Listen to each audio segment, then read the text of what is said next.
Yes.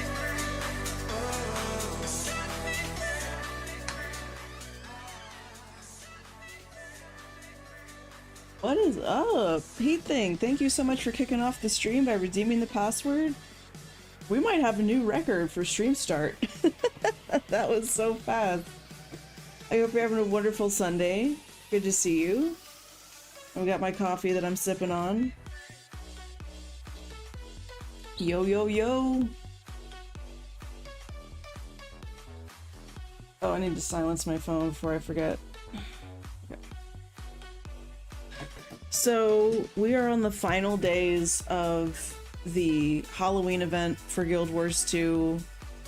Let me see. Yeah, Tuesday is the last day. I don't know when exactly it's going down on Tuesday. It will probably be during, like, after the reset. That it shuts down, maybe? Or it might be in the middle of the day. I'm really not sure. There actually might be something here. Okay, there it is. Mad King. Looking at their news article. Yeah, it's good to see you too, Heat.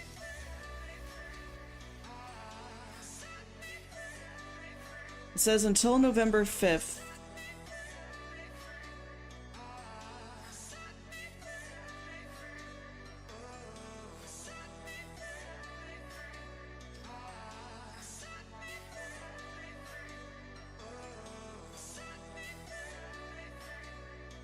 It doesn't say a time though.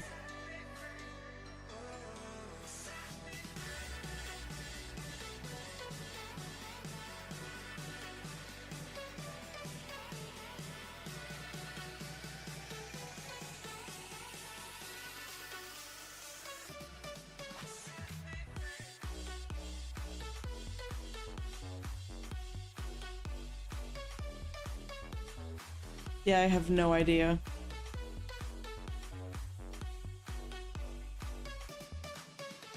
That's okay. Basically, all I'm saying is, like, on Tuesday, I might be back to,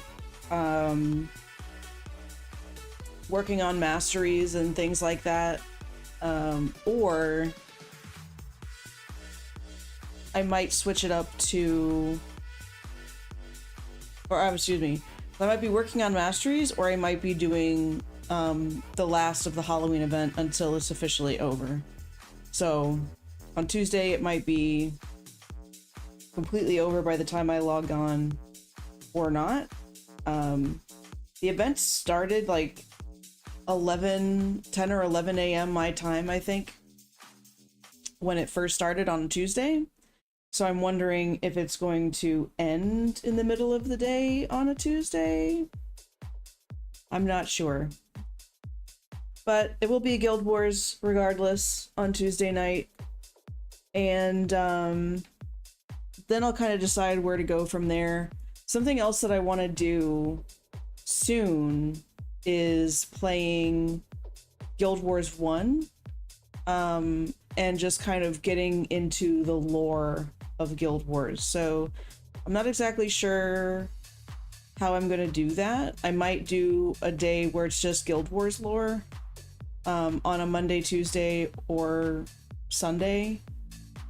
I might just say, like, okay, we're gonna play some Guild Wars 1, and then we're gonna play some Guild Wars 2, or we're going to start the stream with some lore stuff and then switch over to Guild Wars 2.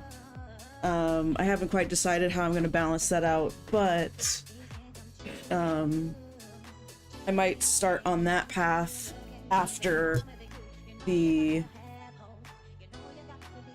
Halloween event has concluded, because I feel like now I understand a lot of the basics of the game, and I'm really interested to learn more about the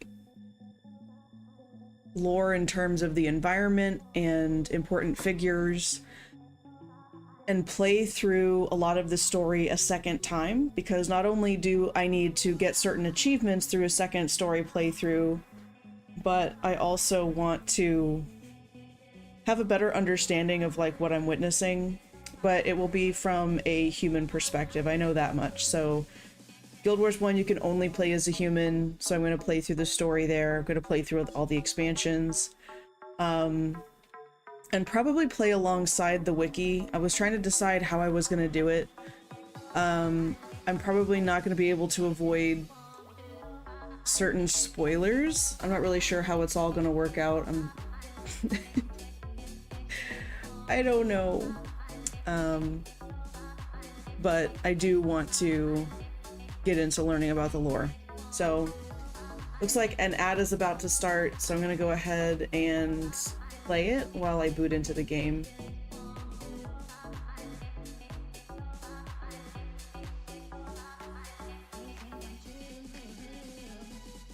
Oops. Oops.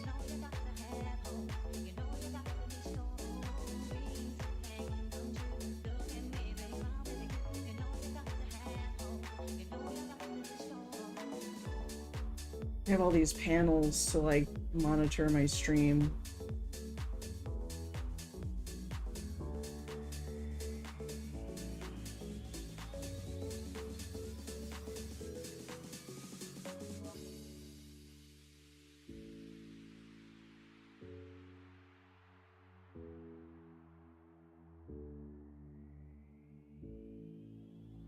I might shorten this up actually. If I shorten this up and then move this over here. Yeah. I like that better. Okay.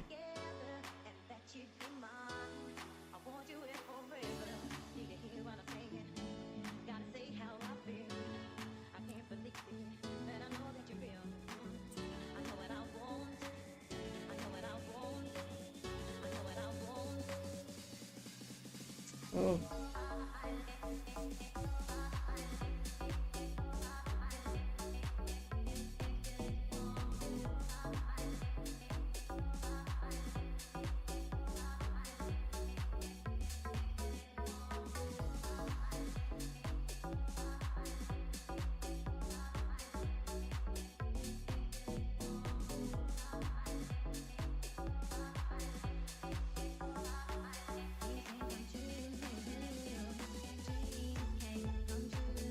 Hey Callie, you're so fine, you blow my mind. Hey Callie.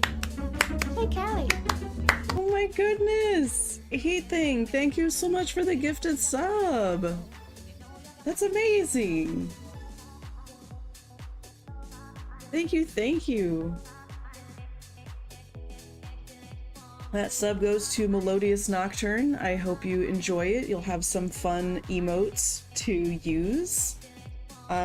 Actually, I think that thank you for the sub message. It includes all of the possible emotes that you can now use with your sub. Don't use them all in one place. No, I'm kidding. But yeah, there you go, there you go. Alright, I'm loaded in. It looks like the ad break is over. So, we're gonna jump into it. So Chibi, also I noticed your stream streak. Thank you very much for 5 streams. Appreciate you hanging out. By the way, you said you'd started this new channel. You recreated it, Chibi Corgi's Corner. How's that going? Like, when are you usually streaming, and what games are you streaming right now? Imagine it's probably a lot of the stuff that you usually stream, but I just wanted to ask because, you know, you never know. With rebranding, sometimes there comes changes in games that are played and or content in general.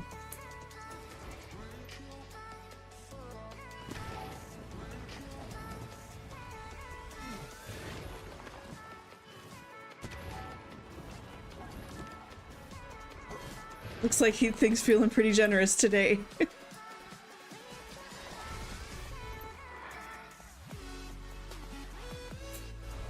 Whoa.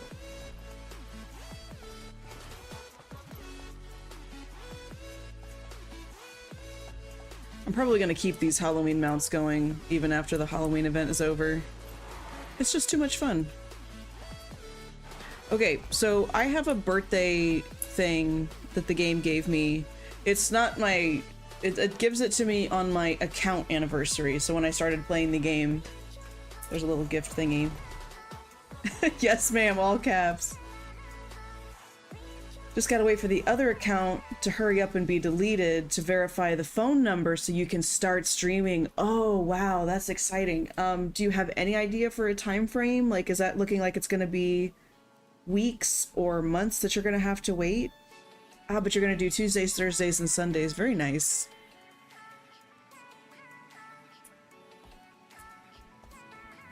So yeah, I have this birthday booster that gives me bonuses. So we're gonna jump into the labs, and I have a special teleporter to do that. Another month or so. Okay. Well, that gives you time to... Money burns a hole in my pocket, and what better way to spend it on friends? Hard to argue that.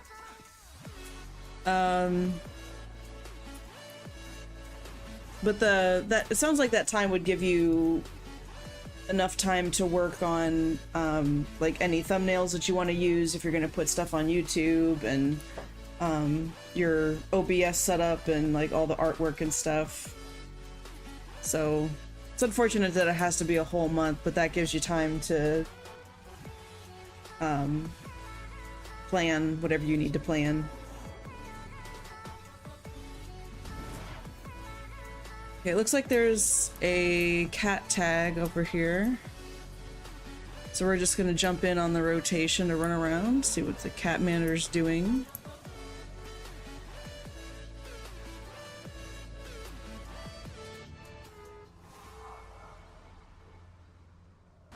What kind of group they got? Okay, they got a couple people. Dr. Feelgood.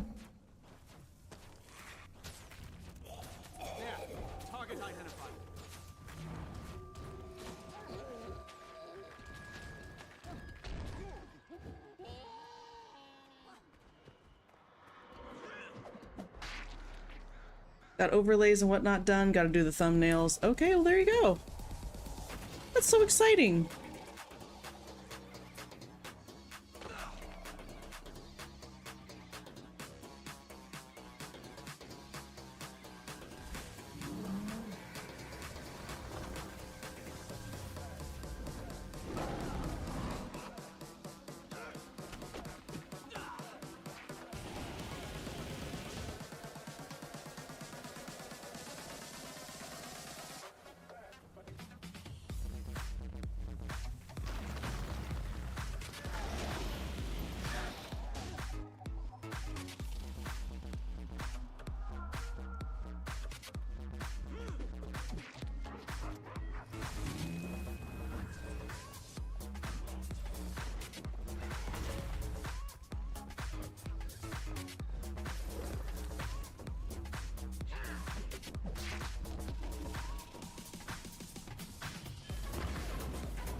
Basically what I'm doing today is mostly farming gold. So with that birthday bonus that I have, I'm able to farm more stuff faster. 100% magic boost, or 100% boost to magic find, world v world rank gain, experience from kills, gold from kills, 10% bonus to PvP and world v world reward track progress. And I've got 14 hours left on that, so I'm not even gonna use it all up before this is over.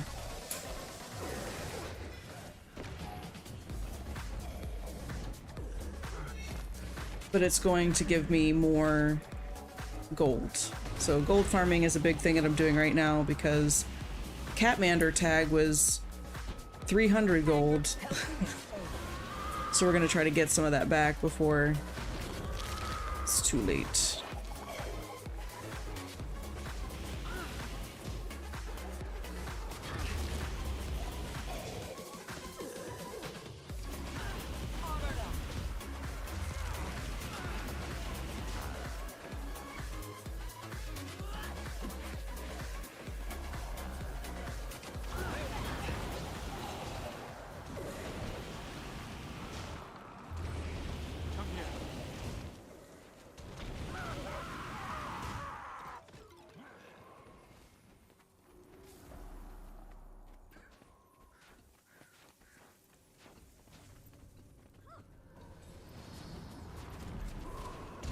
Hey, Callie, you're so fine. You're so fine. You blow my mind. Hey, Callie. Thank you so much, Heat, for that gifted sub. On the mend.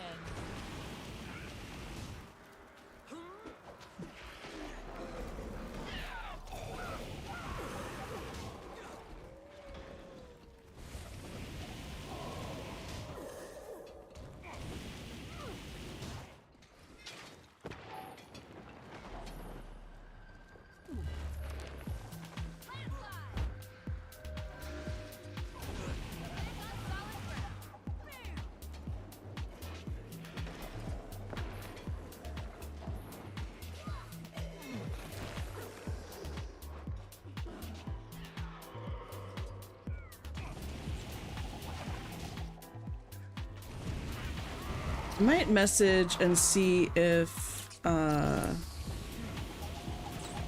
Sleepy Guild is currently running labs.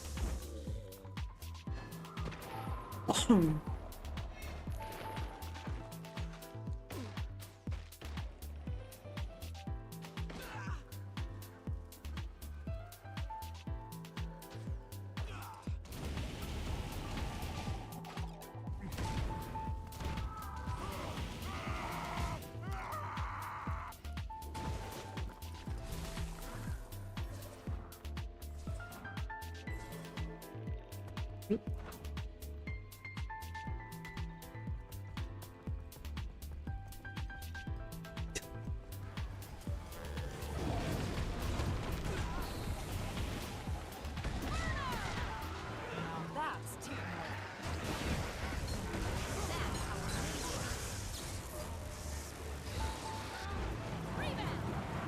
Healthy and whole.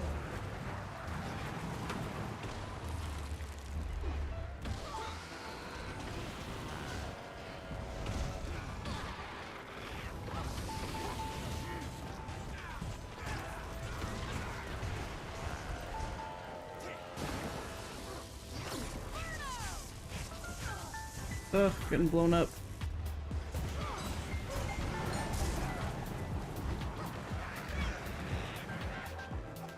Now, this guy's annoying to fight. It takes a while too.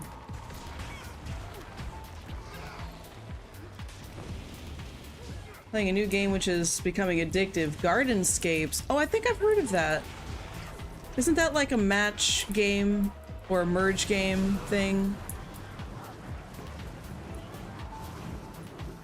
There was one I played called Merge Dragons a while back, and it just became like this inventory management nightmare after a while. So it was fun while I played it, but I played it to a certain point and I was like, nah, done. Too much going on. But those merge games are definitely addictive, I agree. Oh, Argum, thank you for the hydrate. Welcome in. Hope you're having a good Sunday, enjoying those PTRs.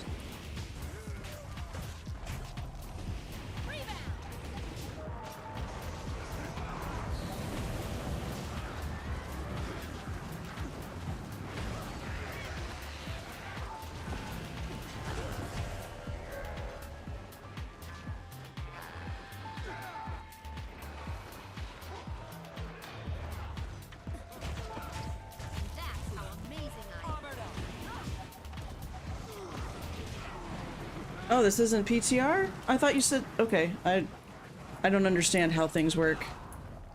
So, what are the phases of the testing and stuff.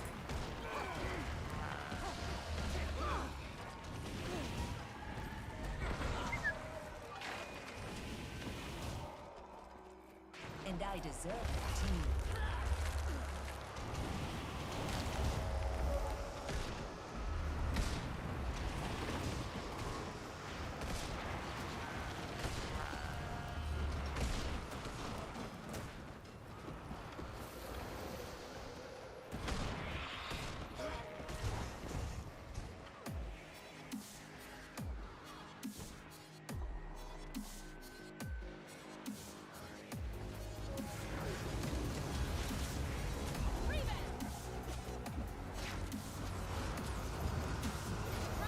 Alpha 2 Phase 1. PTR is the test realm that's under NDA. Test patches. Okay, thank you for explaining that. I hear PTR, I think public test realm, like it's a public test realm. That was my understanding from other games too. Because it makes it sound like it's available to the public for anybody to try. So I guess it's different here. Oh my goodness. So there's another streamer that I play with called Project Dyad, and he's also a Guild Wars 2 streamer. He likes to do efficiency runs through labs to farm for bags that then open. Apparently there's some really amazing thing that you might be able to get from opening bags, but everyone calls these bags a scam. I don't know. Because they almost never get the really awesome, amazing thing or whatever. So there's a lot of people that just sell the bags, and he's got 15,000 of these trick-or-treat bags that he's going to open apparently tonight. Is he actually going to get any things out of these bags? Probably not, but he's opening them. Alpha 2 Phase 2 will be 5-day tests. And Alpha 2...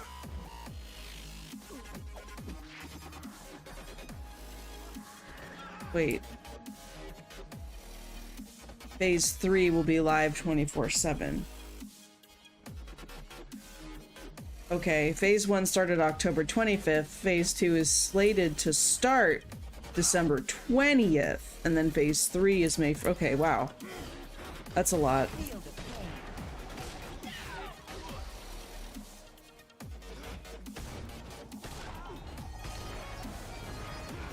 You know, sometimes the information that you know about this game and its phases and everything makes me feel like you work for Intrepid Studios sometimes. Like, are you secretly a sleeper agent? Like, you work for Intrepid Studios, but you're like undercover, pretending to be part of the public somehow. I got separated from the Catmander tag. Hold on. Also, I need to hydrate still.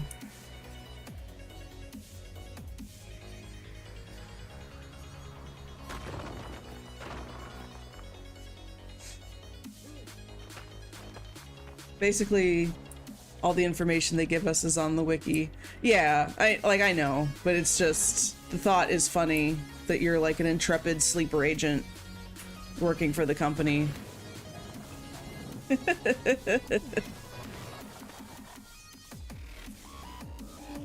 See, little do you know, but that wiki is their secret way to test and hire new people, to see like how well they interpret information, and then what's that word, disseminate said information, and how clearly they communicate it. They're like, we need really good communicators on our team so we can stay on track, hit deadlines. Skills are important too, but this is the first phase. Like, they just watch people, they like monitor browsing activity and stuff, and they're like, all right, we're watching these people and how they're talking about this to see if they're actually explaining it correctly and everything, and they're not like misinterpreting information. Are they staying calm with said information, or are they easily like excitable to a potentially toxic degree, you know, like getting really angry or like overly excited, you know what I mean? Like, are they even keel or are they chill? And it's just to vet your communication skills and your, what's that word? Reading comprehension. Reading comprehension skills. To scout for talent or people that they would possibly want to work with. You have no skill.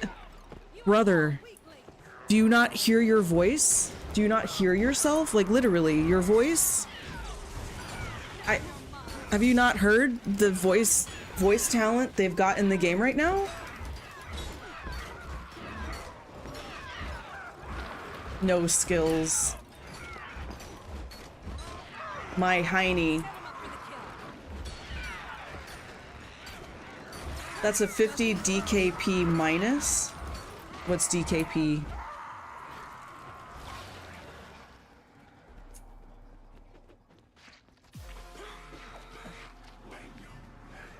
You probably have to move to San Diego. There's ways to do remote work. Like you could find a local recording studio where you could record the files and then send it over to them. You wouldn't have to move.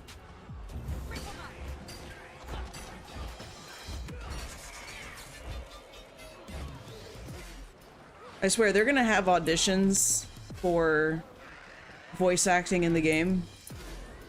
You better be ready. You better be sending in your tapes. I promise you.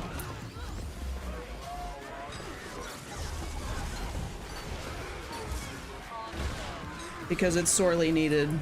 Everybody knows it.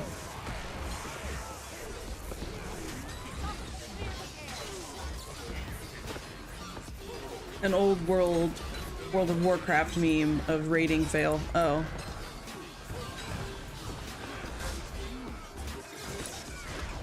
I'm like vaguely familiar with the raiding memes, but mainly the Leroy Jenkins one, you know, the one that everybody knows but doesn't realize necessarily what it is. I'm just of that tier where I know what it's from. Like the game and everything. But that's like the only World of Warcraft raiding meme I know. I'm sure there's hundreds. I don't know them all. So my goal today is to farm for bags because I want to hoard them and then sell them later in the year for gold. So I'm watching the market. I haven't checked on it yet today, but I need to. Because now that the Halloween event is almost over, I wonder how many people are panic buying the trick-or-treat bags because they're trying to get something specific. Or it might be continuing to drop in value because there's lots of people trying to sell. I don't know. But we'll find that out later.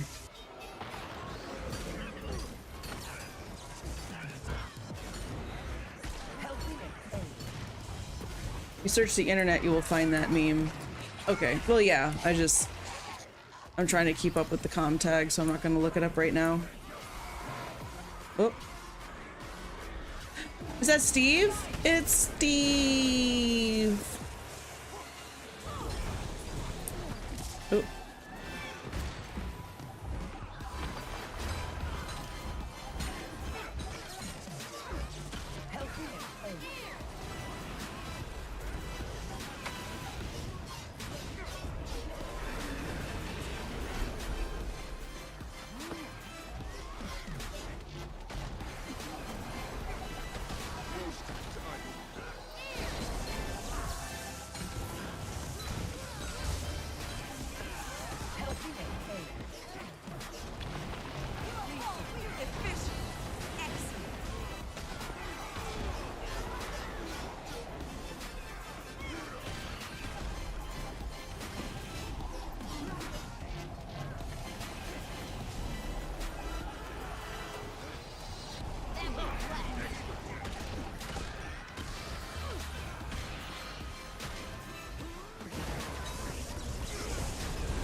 Whoa.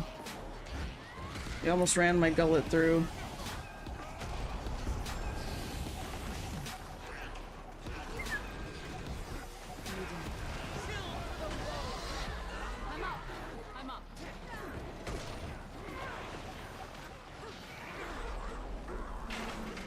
Steve. I'm the champion of the labyrinth.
All right. Veteran candy corn. You know, today I had this weird moment where I realized that a whole week has gone by, and I was like, how did a whole week go by? I felt like I had literally stepped through a time capsule, like a time portal, and it was suddenly the next week. So bizarre. I don't know if anyone else has had that experience today. I have. It doesn't help that overall I feel kind of groggy. So it compounds that sensation of, wait a minute, did I step through a time portal? I probably feel groggy after a time portal, you know what I mean? The other night was ecto gambling, got the middle jackpot roll of 80 gold from 50 ectos, which is good RNG luck. Awesome.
Ow again. Oh my goodness.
Need to remember to go play Mad King Says at 5 o'clock.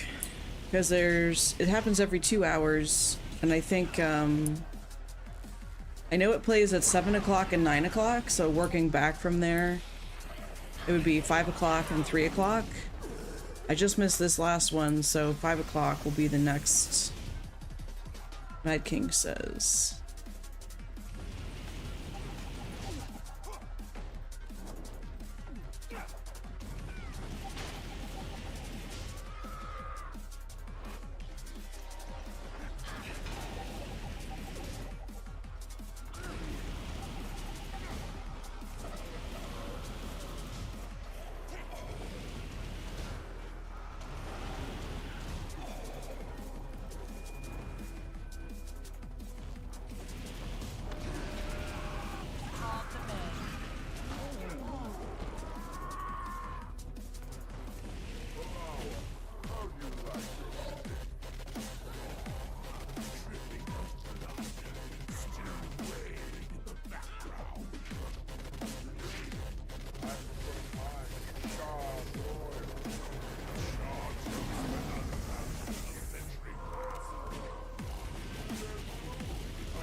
Can I just run to the first bubble, or do I have to wait for the... Yeah, I'm supposed to wait for the race to start.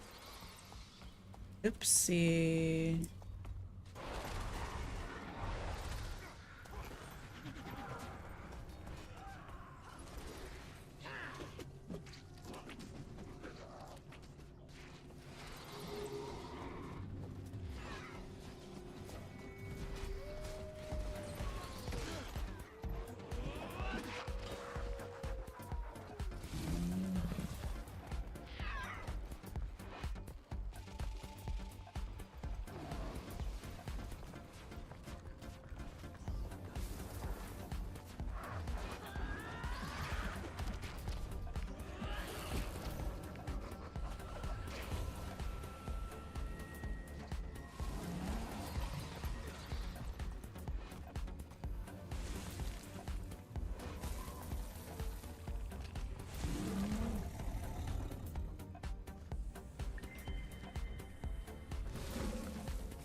Inventory look like?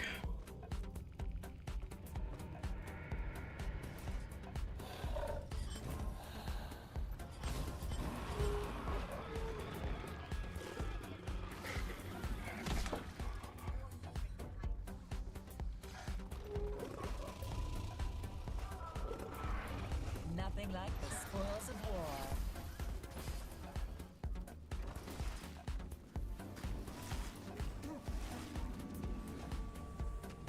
Are they doing it? No, they're not doing it. Okay.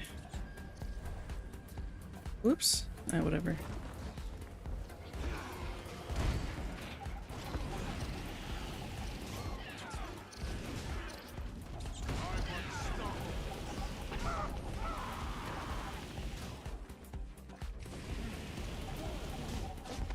Might makes right.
Sneaky.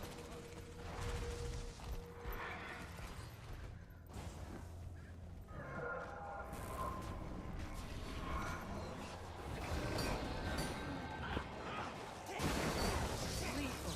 Efficient. Excellent.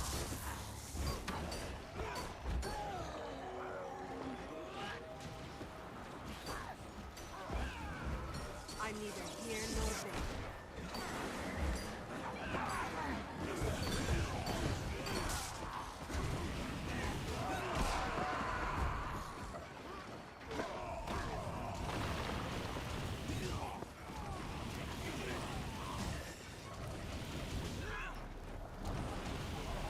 Maybe I was the illusion. No.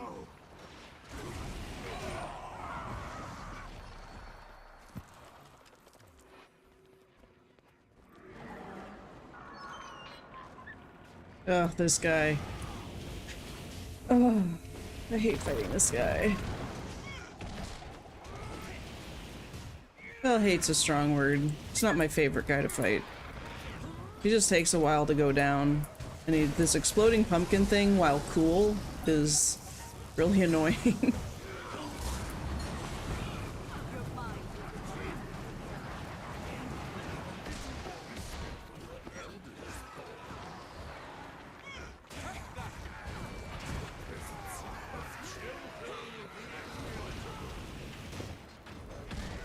I'm neither here nor there.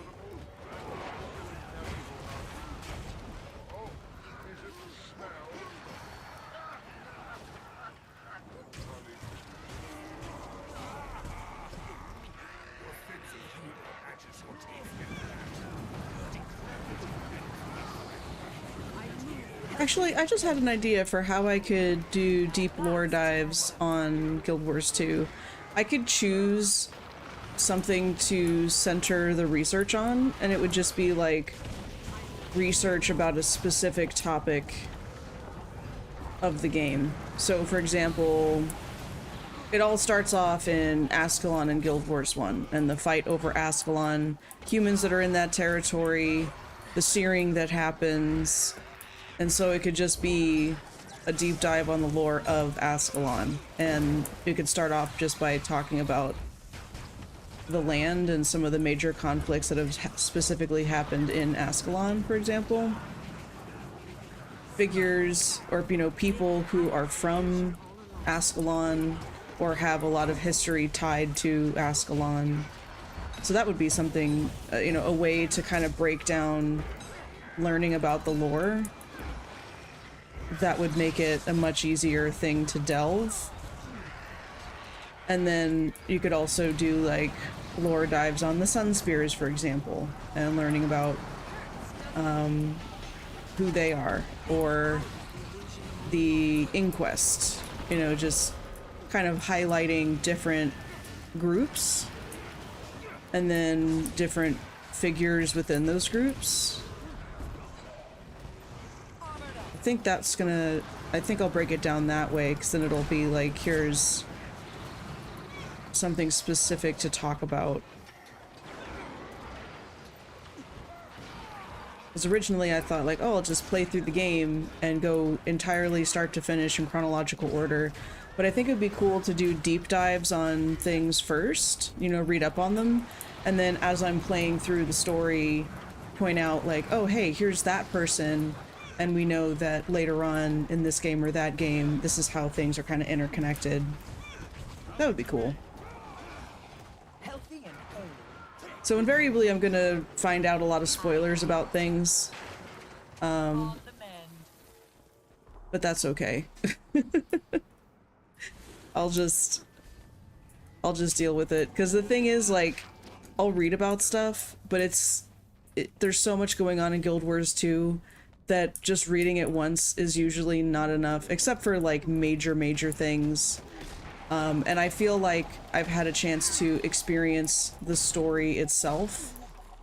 Living World Season 4, Path of Fire, Heart of Thorns, like I've played through a lot of the major story already. So it's okay. Whatever remaining spoilers there are, like from Guild Wars 1, I mean specifically, because I haven't played any of the expansions. I just know the overall Steve idea of what happens, and then where the lore is today. Maybe I was the original.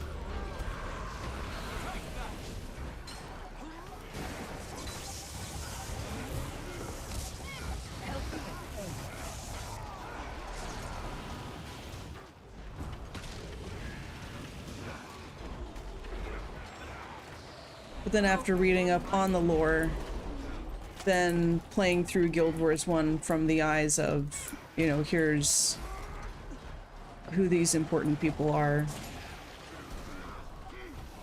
And then as I play through it myself, also on stream, get more context clues that way. Never saw it.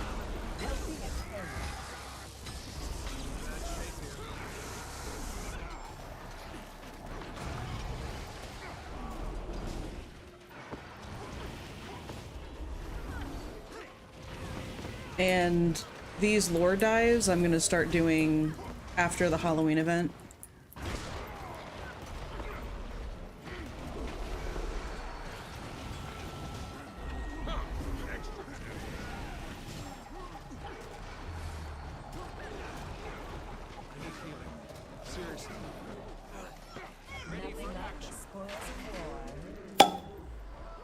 Raid! Ribbit the Mech! That's amazing! Thank you so much for the raid! Welcome in, you guys. Sending bots to destroy the— is that a dancing Choya? Oh my gosh, that's amazing. Welcome in, everybody. My name's Callie, and I love to play Guild Wars. And, other games as well, like mystery games, point-and-click games, hidden object games, which are a laugh riot. If you've never seen a hidden object game, oh my goodness, you need to. Join me on Saturdays for those. But, they're hilarious. I'm loving all the dancing Choyas, oh my goodness. Hello, everybody. So, were you guys playing, Guild Wars? I'm assuming so, but you know what they say about assumptions, so I just gotta ask. And if you're playing Guild Wars, what were you getting up to in Guild Wars today? As you can see, I'm running labs, trying to get those trick-or-treat bags. I'm just gonna hoard a bunch of them. Let's see, we're seeing Phoenix Sunday, Deli Cat, Icy Plays. I hope I said all those names correctly. Wonderful to have you all. And Heat Thing, thank you so much for serving up the refreshing beverage. I gotta get the music going. It my thing stopped. There we go. That's better. Gotta have music playing for the raid. The daily End of Dragons meta train. Hey, nice! That was a really fun meta to play when I played it, and when I first played it, we weren't sure that there were enough people to actually achieve, like, do the meta on the main map. But against all odds, we managed to pull it off, which was pretty cool. EOD meta train. Yeah, that is so cool. That is, like, probably one of my favorite boss fights. And for my first time, I actually managed to beat the boss in, like, the 10-minute whatever. I got those achievements, which was pretty sweet. You do that every day. It's a crazy meta. Like, it feels like a really big map, and transversing that map is tricky if you don't, like, know where you're going and know what you're doing. If you're brand new and still getting used to it, it just feels like, oh my gosh, everything's happening everywhere. Where should I go? What should I do? I fell behind again. How do I catch up to the group? But if you don't know the path, if you don't have the right mounts and you don't have them leveled, it's really tricky to keep up with, but it is a cool meta. Hardcore EOD, okay.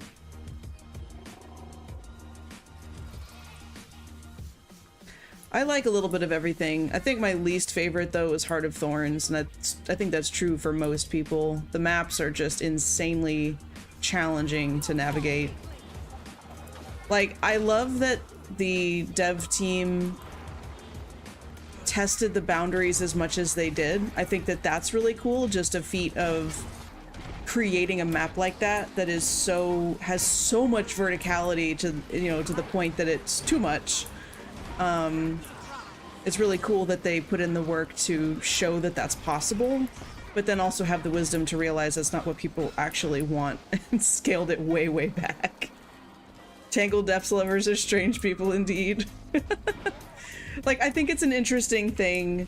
At some point, I am going to finish all of the masteries in that area and all that. Like, I'm going to do it. I want to do it. But it's compared to all the other expansions that you can play, it's not my favorite. Well, thank you for that hydrate heat thing. Everyone's welcome to take a sip of water with me. I encourage it. Stay hydrated, y'all.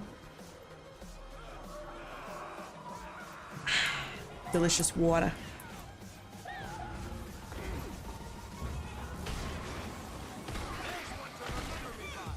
So I'm curious, why End of Dragons compared to anything else?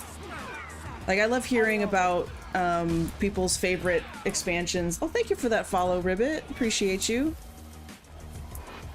But I love hearing what draws someone in a particular direction versus, you know, because there's so much content in this game, you know what I mean? So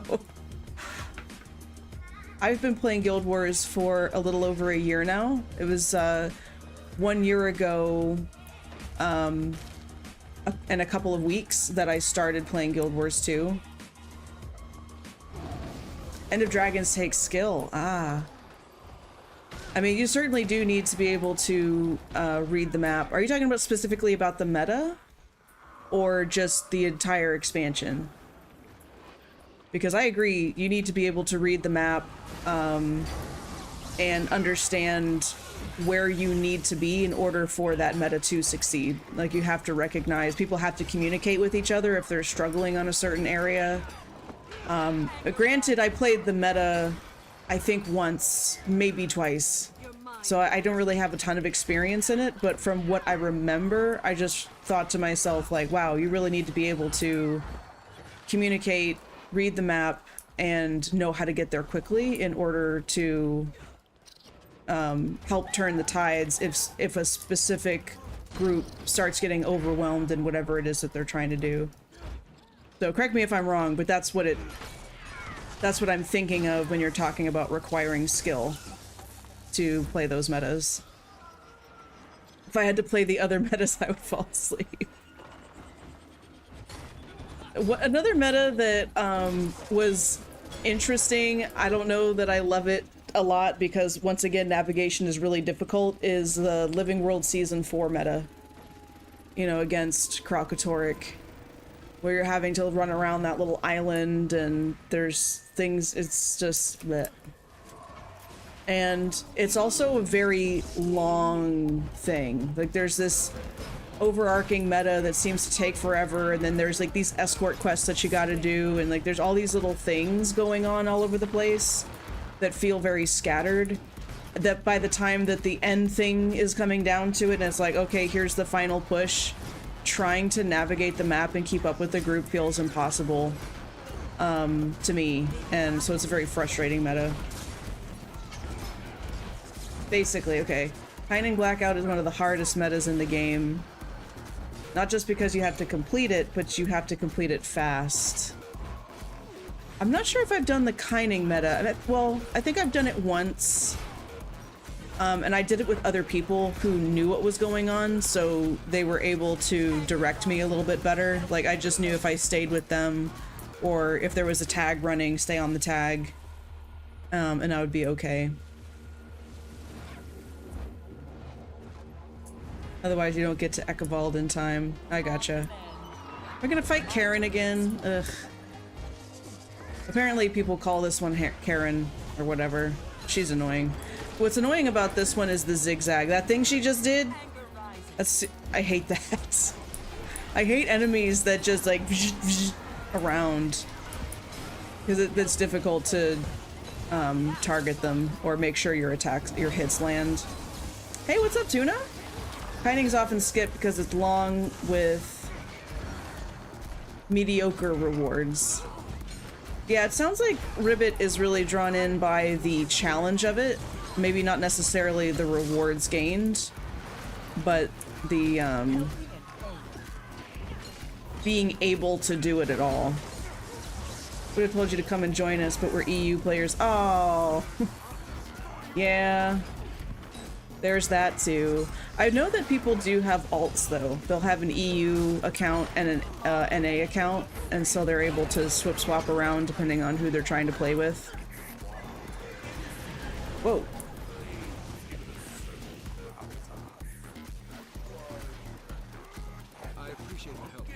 I have made friends in the EU server, so like I'll add people that are in EU. Woo! Just to keep in touch and all that. Or help each other out with things that, like sending stuff through the mail.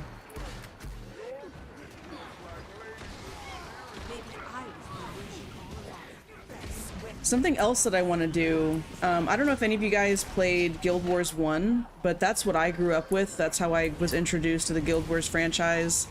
Unfortunately, I didn't play any of the expansions that came out. I just played the base game for a couple of years, loved it intensely, and then, you know, life happens. I fell off of that and came back to Guild Wars about a year ago. And then something I want to do now is go back and play through Guild Wars 1, and I want to do these lore dives. And I was thinking, instead of like, I love the kind of lore diving where you're understanding how things are interconnected. So like, I want to play through Guild Wars 1, but with a little bit of knowledge from the wiki and stuff. So I would take a topic like Ascalon, the region of Ascalon, and kind of read up on important events that took place within Ascalon, important figures from Ascalon, or groups of people from Ascalon, and do like features. So in the beginning of the stream, I would talk about, you know, here's this topic focus for today, and then play some of Guild Wars 1 and Guild Wars 2 to see and explore those regions, for example, or do some of those missions that involve that individual or a group or region or whatever. Because I think the lore is really interesting. Am I using a flamethrower? I'm using lots of things. I'm using grenades, I'm using a flamethrower, I got a hammer going on, like, I'm just, I'm all over the place. I have, I technically have 4 separate weapons. I think my alternate weapon right now is a spear. I'm not a big fan of the spear on Engineer right now. I just prefer the hammer because it's fun to smack things silly. That's a nice concept. Thank you. Yeah. There's so much going on. There's so much lore. I remember playing through expansions and feeling so lost and confused. Like, wait a minute, who is that? Now, granted, I did skip some of the living seasons because basically I got to the end of Path of Fire because I wanted to unlock the mounts. That was my first goal, because something else that's really interesting to me is running map completions. I'm not going to make a world record speedrun wise, but it's just fun, you know, like, all right, I'm gonna hop on. Apparently people farm for gold lion or black lion chest keys doing that, so, you know, that's kind of a nice thing. So I'd like to do map runs, so I thought, well, okay, I'm gonna need to get the mounts in order to do those runs. But I realized that I was missing critical elements from the story by doing that, so I've played through every single expansion now except for Living World Season 2 and 3. But I've played through Icebrood Saga, Living World Season 4, End of Dragons, Path of Fire, Heart of Thorns, all of the story stuff. But I didn't really sink into the maps. I didn't talk to a lot of NPCs. So I built tall and I have no width, if that makes sense, when it comes to understanding the regions, the lore, the map currencies, like... But I've got kind of a big picture idea of what's going on, while frequently forgetting who certain people were, where they came from, what their backgrounds are. There's also the cultures. So what they've bothered to do here is explain cultures of different races.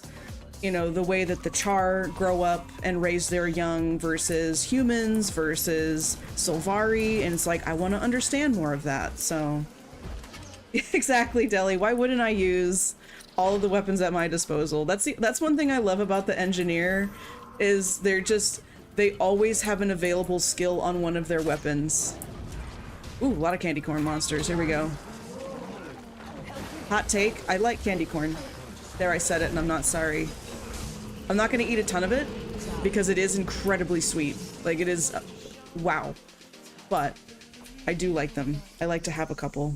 I haven't had them in a very long time, but the best ones are the ones that look like little pumpkins. The pumpkin-style candy corn are the best. You don't think you ever ate candy corn? I mean, I don't think you're missing out on much. It's just... candy corn is one of those hot takes that's almost as controversial as pineapple on pizza. Oh, thank you for that hydrate, Chibi. And I welcome everyone to take a sip of water with me.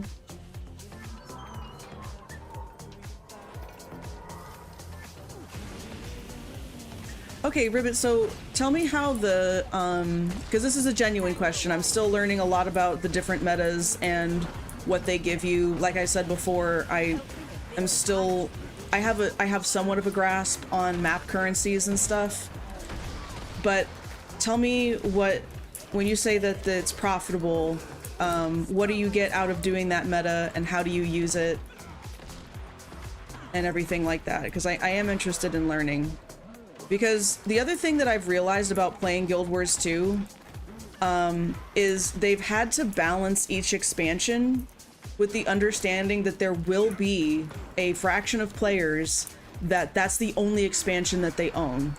So they have to find a way, if they didn't purchase Path of Fire, but they did purchase End of Dragons, how are they going to navigate the landscape? What kind of things are they going to add in there so that players are able to interact with the map in specific ways? But then they have to balance it with, what if there are people who own both Path of Fire and End of Dragons?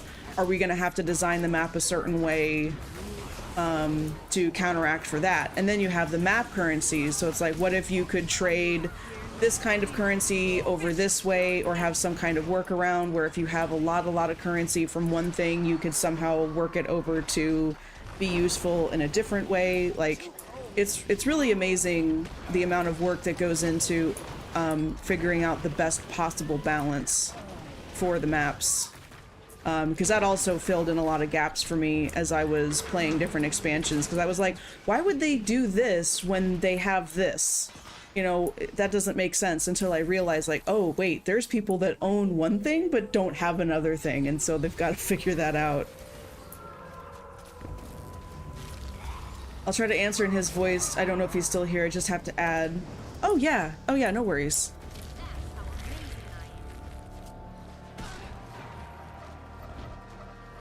I didn't even realize an ad was playing, and I've been yakking all this time.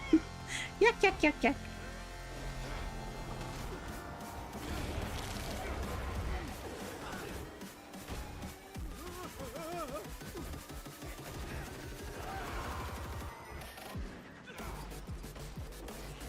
Steve!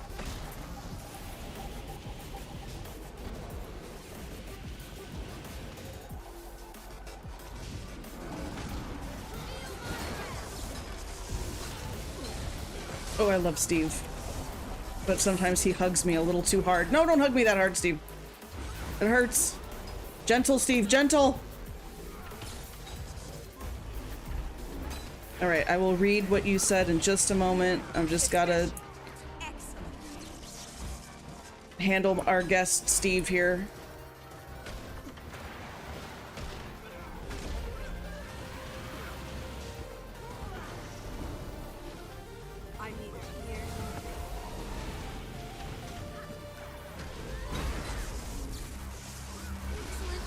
Whoops. Whoa. Well, that was my fancy dodge. Just absolutely wasted an ability, but that's okay.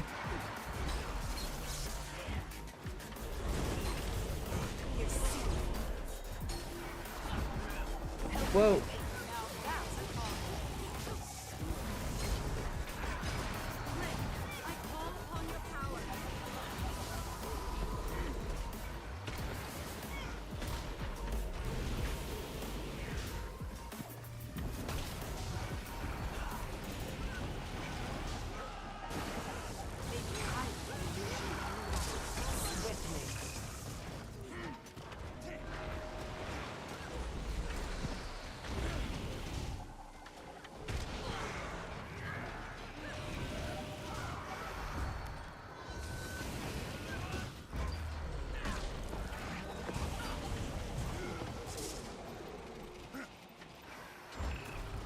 Whoa.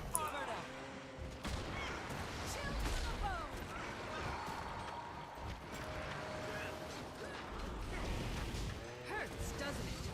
Swift and icy. Yes. Okay. From what I know and learned, the most profit you make with Imperial Favor is by creating precursors. Oh, that's right. Okay, so there's the Imperial Favor thing. That's like one of those map currencies, I think. You can consume the paper to get more of them. Okay. While doing End of Dragons meta regularly, you get everything needed, mostly Spirit Shard and Imperial Favor to create I see. That's interesting.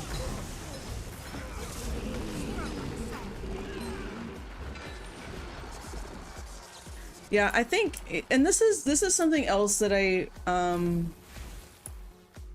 was talking about recently, like the other day, with in regards to motivations, like the reasons that people play a given game. So for me, I guess I'm not what people would call a hardcore gamer. I will play games a lot, but I'm generally not looking to be competitive in the PvP scene. I like to play World v World, but I prefer to run with the Zerg. I'm usually not going to try to take a one-on-one fight because my skills and talents just generally aren't there to have a competitive edge. Most of the time on a one-on-one, I will lose. And it could be because my gear just isn't as good, and, you know, that's fine. But it's also just, I'm not as interested in doing that, you know? So when it comes to things like farming for gold or types of weapons and armor, that might come with time, but I'm not nearly as motivated to go after those sort. And I'm not saying that one thing is right or wrong. I got to make that clear right now, and I hope that that's understood. Is that people are going to have different motivations for playing a game, and it's just recognizing what those motivations are can really help when it comes to selecting the guild that you're going to play with or people that you're going to run with. Is if you're on the same page about what it is you want out of a game and why you play a game, it can really help save a lot of strife in the end. Because for me, I'm not going to join a quote-unquote hardcore guild or someone or a guild that prioritizes min-maxing in every possible way, because that's just not the kind of enjoyment I get out of the game. Like, my motivation for playing the game right now is to understand the lore, the environments. A lot of heart has been put into how the game looks and feels, and they've put a lot of thought into environmental clues as well. You know, there's a reason why there's a fallen building or ruins in a given area, and if it's like, if you dig, you don't have to, it's optional, but if you dig below the surface, there's potentially rich lore and history to understand the people in, you know, the NPCs in the game that make up the background of that area. And if that's something that you're interested in, you can take the time to learn that. So I'm generally not the person who's going to farm. Like right now I'm farming because I do want to earn back some gold because I bought the Catmander tag, and you can convert gold to gems, and there's different things I want from the gem store. But once this Halloween event is over, then I'm getting back to like my normal play, where I'm exploring, I'm learning about the maps and the people within the maps, I'm experiencing the story and everything like that. And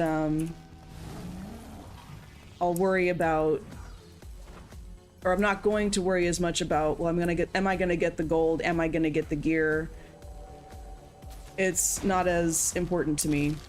But it is really interesting to hear from different players and like, here's why I play this game, or here's my favorite part about the game, because that's how I discover new things or new ways to play a game, or become aware like, oh, I can get this really cool looking weapon and I just like it because it looks cool. I'm not necessarily looking for a competitive edge, but I want to know how to get that weapon because fashion wars, right? As long as you find your way of playing that makes you happy. Exactly. The way that makes you happy, that doesn't grief other people, which is just an understood, you know, I think most players aren't trying to grief other people, but there will be times when those play styles clash. Like in labs, for example, there are those who get into a map and they want to be really efficient with their gold farming. But then there are other players on the map that are like, oh, a trick-or-treat door, this looks cool. And then they open the door either because they don't know, or it's just, well, this is just my different play style. And so then the people who are trying to be really efficient at the door gathering get irritated because that interferes with their style of play. But then the people who are playing differently from the efficiency runs get irritated because then they feel like they're being, you know, this other group is trying to control their style of play. So it's like navigating that friction is can also be tricky, because it's not that either style is wrong, but they clash when they're on the same map, you know? And I don't know that there's a way to get around that, where one group decides, or an individual or a group, whatever, is able to transport to a different iteration of that map so that they can play the way that they want to play without interfering with the other. To me, it's more about completing a lot of things, masteries, achievements, getting better gear. I'm playing EOD Metatrain daily because I'm having fun with Ribbit's Guild. Yeah. Oh, heck yeah. And I can see that point too, because there are times where I want to get with a group and play through a meta because it's a meta I've never played before, or it's something that can't really be soloed, like the raids and the strike missions. Wait, there's so many different things of events that you can do, or different like dungeons and fractals and like convergences. Like there's so many different things that gets really confusing. So having the opportunity to play with people that do it regularly because I'm trying to get those achievements or masteries is really key. So it sounds like we have pretty similar motivations for playing Guild Wars 2. Very simple in that these are public maps. Unless they have a private map, they have no right to get toxic. Yeah, no one should get toxic. I'm not saying that people should get toxic or start commanding what other people do, so much as control their own behavior.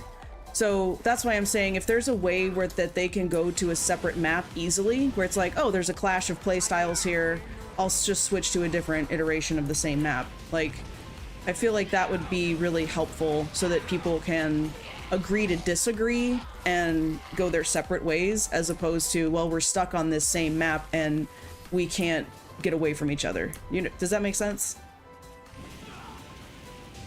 My motivation, fun. Heck yes, exactly. What's funny to me is what I'm doing. Like yesterday, I spent 3 hours fishing because why not? Yes! I recently discovered there's achievements for everything, but when there was achievements for catching different kinds of fish, I was like, you know what? Maybe one of these days I'll just have a fishing stream and I'll just try to get a really big group of people fishing all together. because we can. Because it's fun. And it's so chill to just sit there and fish all day. In my opinion, the achievements and after that are hardly returned. Oh, Deli, thank you so much for that follow. Metas are great, but the maps are horrible, especially Kining for solo play. Yeah, it's... The metas and stuff, you do have to group up with other people to play. But then, at the same time, an MMO is designed to be at its core. It's designed to be a multiply massive online game. And if you're playing an MMO because you want to play it solo, it's hard to cater to both crowds, right? To cater to solo players and then to cater to people who want to be playing with a group and establish friendships and collaborate with one another in order to achieve a goal. I would rather MMOs stand on the principle of being multiplayer games, because they are, than trying to cater to both audiences and doing neither of them very well, if that makes sense. So if you create a game, and there's also different avenues of playing an MMO. You can have MMOs that are more about PvP. That's what I think New World was trying to do until it changed tack last minute, because the quote-unquote casual playstyle wasn't going to be catered to very well because of all the PvP-oriented stuff. But then the following that was getting ready for the launch of New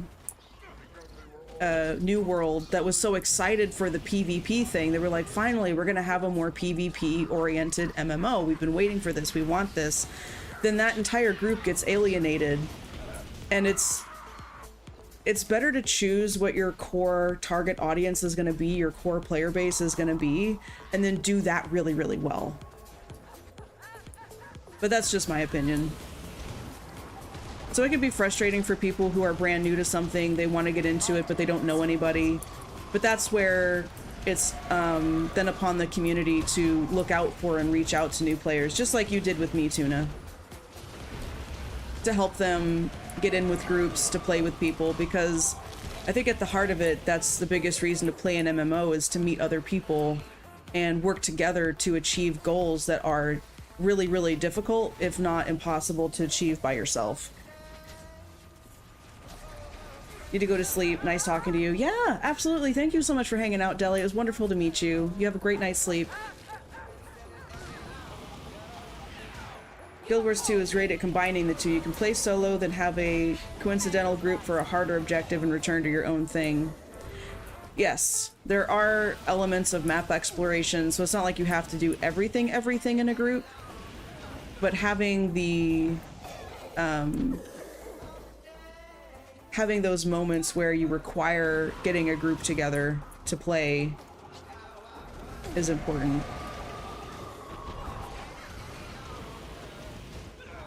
What I'm talking about is just understanding the audience that you want to play with. In this case, it's that collaborating towards more difficult goals, but then having the opportunity to do crafting by yourself, to explore the world by yourself, and the story mode by yourself, at least for some of it.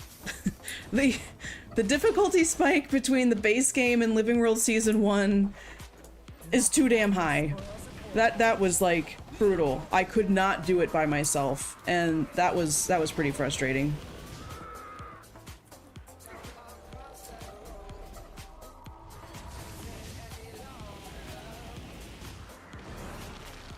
But once I got better gear, and that was the other thing, is I didn't understand that I needed to have better gear if I was going to stand on my own and fight those mobs. Like, I didn't even realize that, oh, if I get better gear, I'll be able to do this other stuff. Season 1 is fun, but the game does not prepare you. Yes, yes, exactly. That's... I agree with that 100%. Oh, what time is it? 4:22, okay. I just don't want to miss Mad King Says. I think the next one happens at 5 o'clock.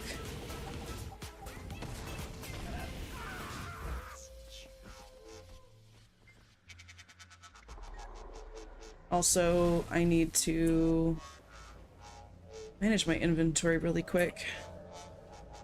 Give my wrists a break. So many finishers.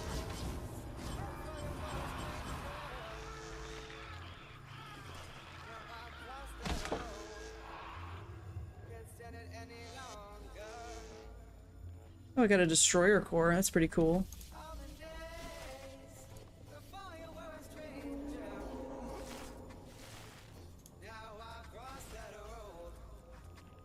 First time Heart of Thorns versus now. First time I hate Pocket Raptors now. Daily kill 25 enemies. Gotta be a bad day for Pocket Raptors. Easy farm.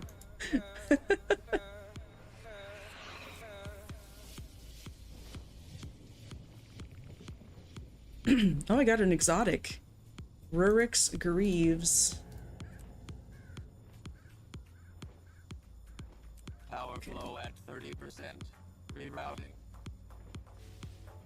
Now apparently I'm gonna need this. This is exotic, I think. Essence of Luck.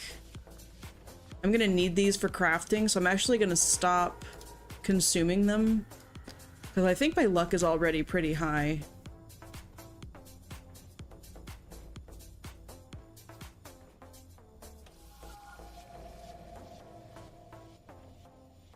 How do I check that?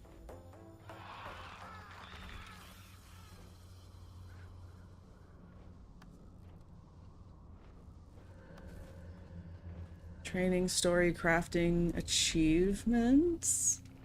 Yeah, here we go. Now this does have a cap, right?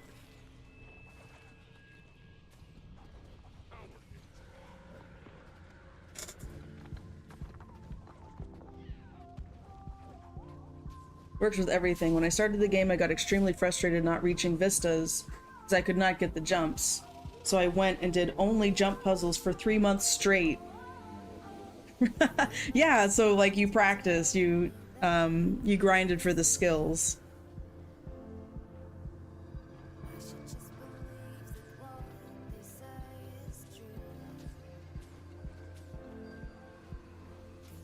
Acquired by salvaging finer masterwork.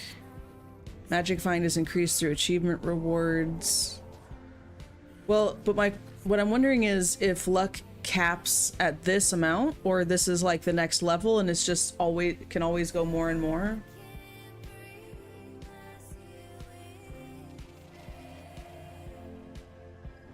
Yeah, I love the clock tower thing.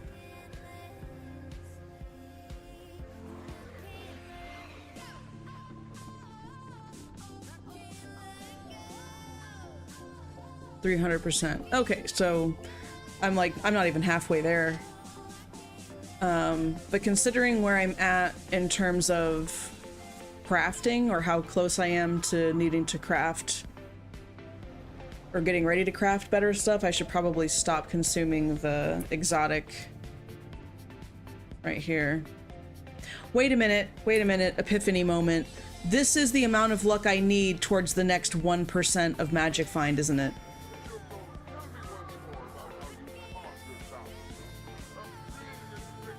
It's the from luck part that caps at 300.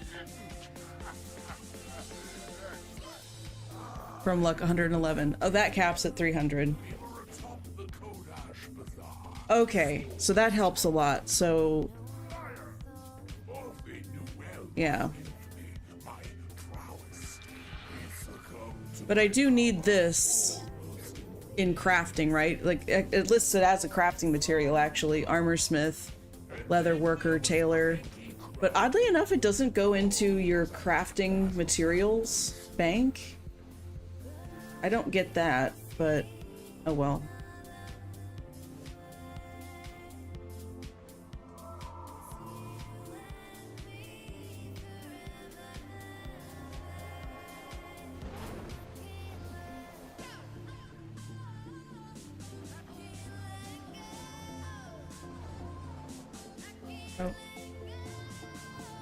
You want to craft Gen 3 Legendary.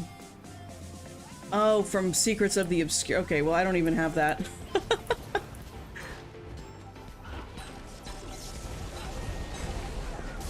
Not yet. I will have it, though.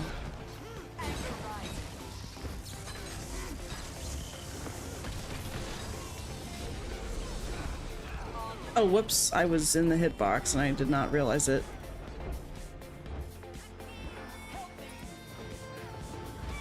No! There we go.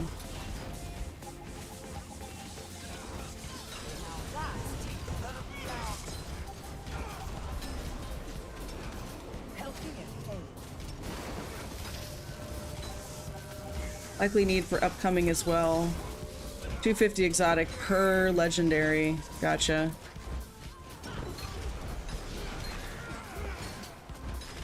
Gen 3 weapons is End of Dragons. Artificer level 0 can refine luck from blue, green, yellow to exotic orange.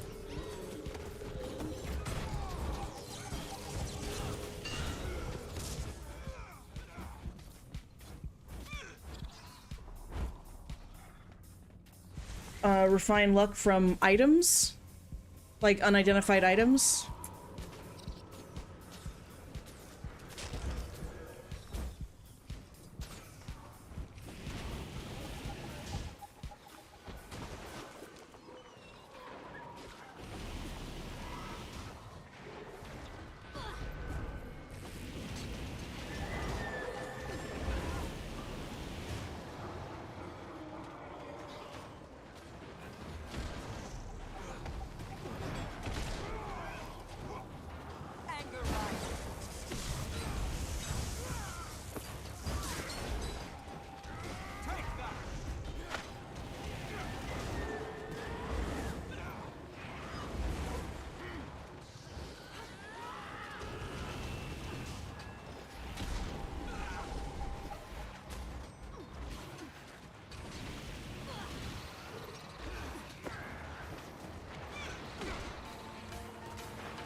Whoa!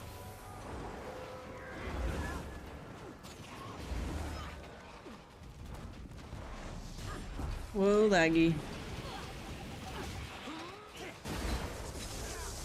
5 blue makes 1 green, 2 green makes 1 yellow, 2 yellow makes 1 orange. Min-maxer is gonna hate- Oh! The luck! Essences of luck, you can refine stuff. Okay, okay.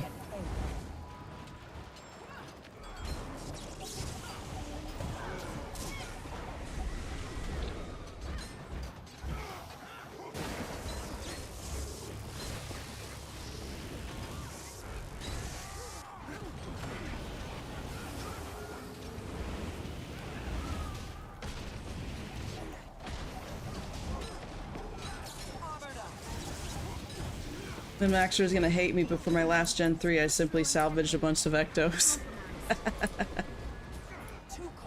And an ecto is an ectoplasm, right? Globs of ectoplasm.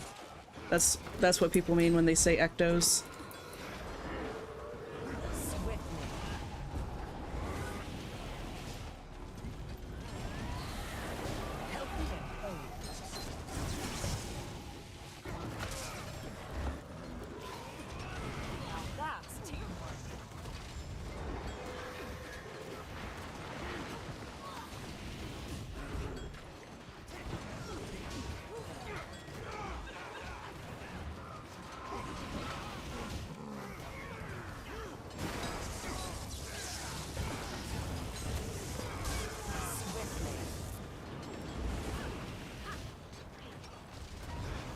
Yes, okay.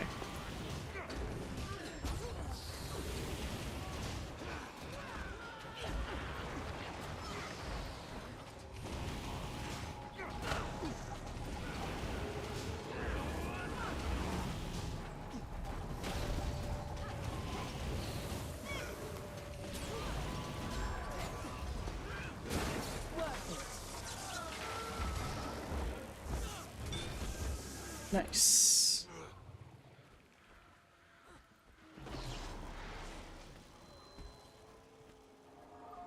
Soften them up. Clear the air.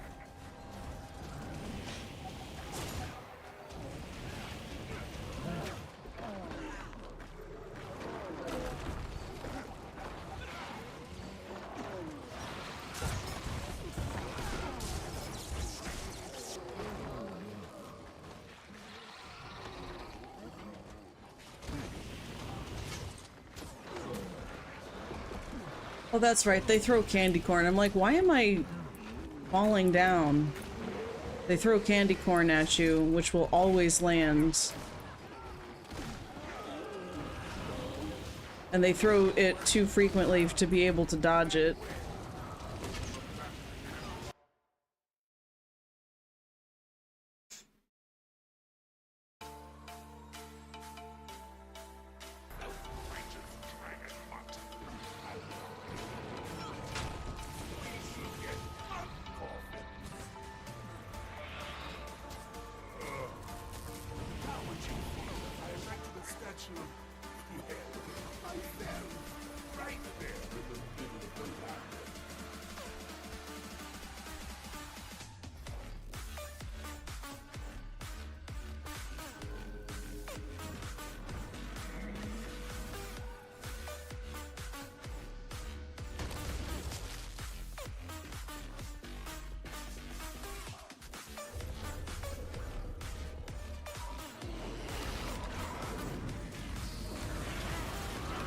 Might makes right.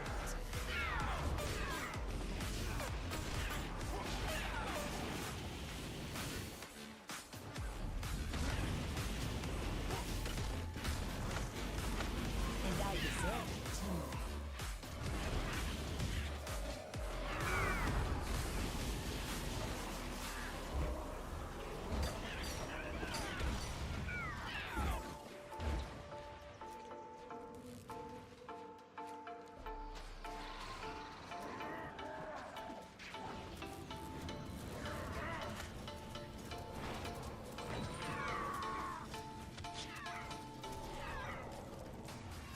Alright. I'm gonna take a break from this. Go back to Lion's Arch.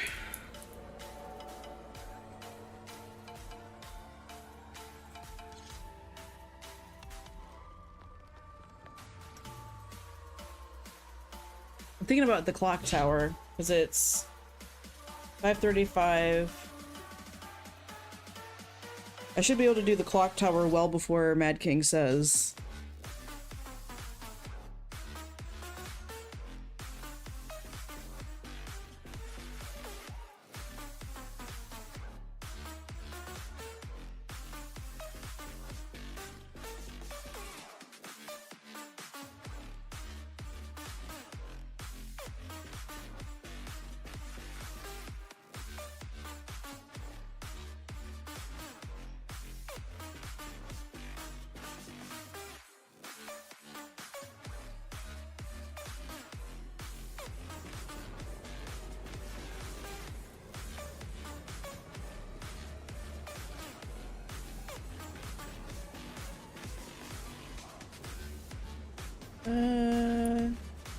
There's the banker. I was like, I know there's a banker here. I think there's a banker here.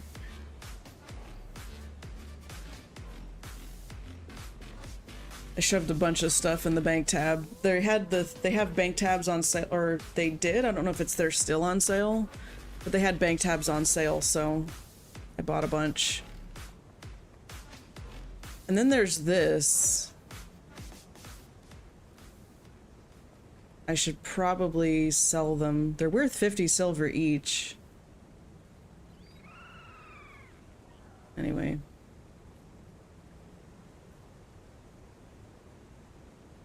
I just shoved a bunch of stuff in here. I want to take the angry snowballs and combine them in the forge or whatever. Just because. Check to see if I need to do something with them first. Yeah, I'm not gonna do much with my bank space right now. It's just sort of like I'm looking at things and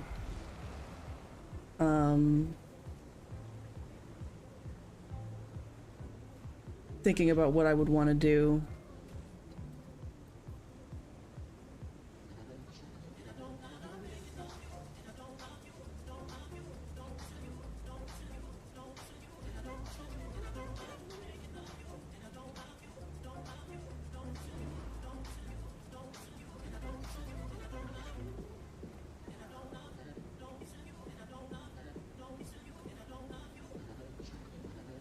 Oh, and then there's these for spirit shards.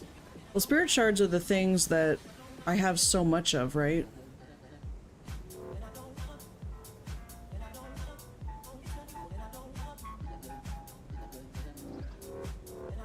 Maybe not.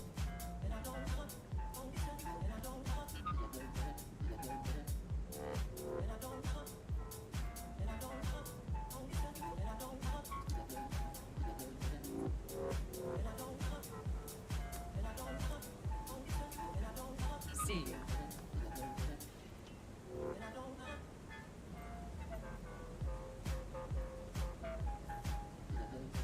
We're gonna sell some of the extra resources I have. Whoa. Oh yeah, look at that. That's spiked up. So now they're worth 3 silver, 86 copper each, where they were 3 silver, 60 some copper each. I think 366. So these have certainly increased in value. However, they'll typically be worth more later, right? Like after the event is over? I don't know. But I'm just kind of making mental notes. But I want to sell the Elder Log. There.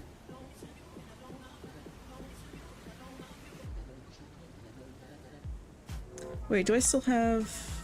That's okay.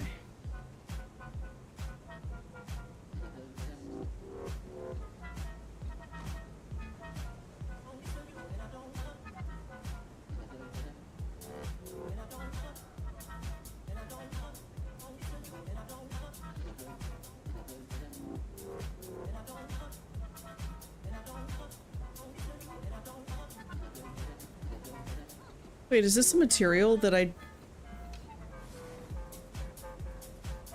Oh yeah, it is. It's a material. Oh lord.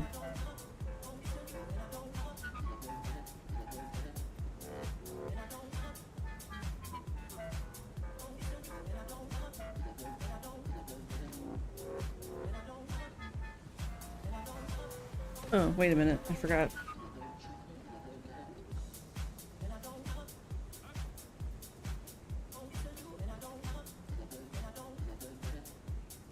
And I deserve it too.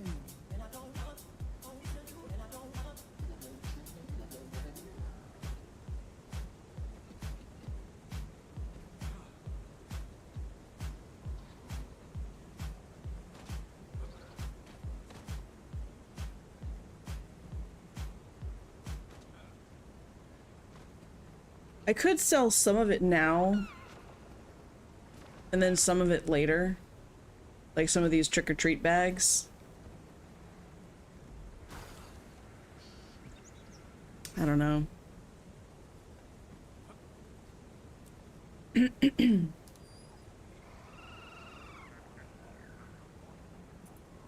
Whoa.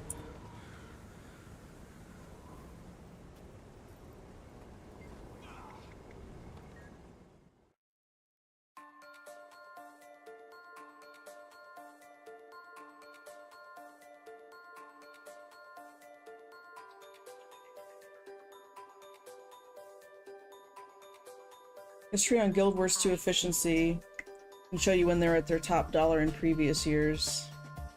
Oh. And that's that website that you linked me, right? I think I bookmarked it.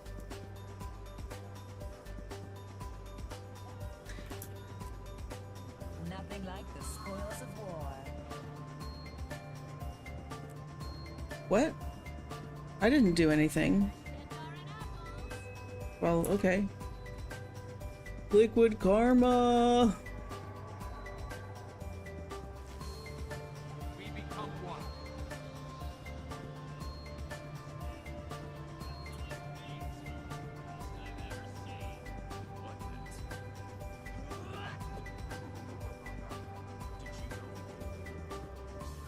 Hey, Zyle, what's going on, dude?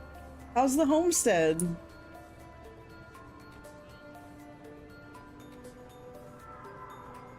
Okay, you know what I'm gonna do? I'm gonna stand here. We're actually gonna, I'm gonna check and see if I have access to that website right now. It actually sounds kind of interesting to look at for a moment.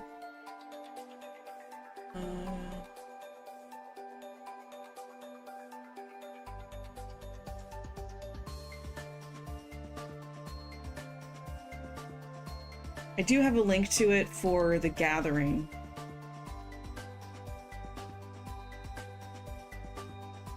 Dragon Age or New World. So, trading post?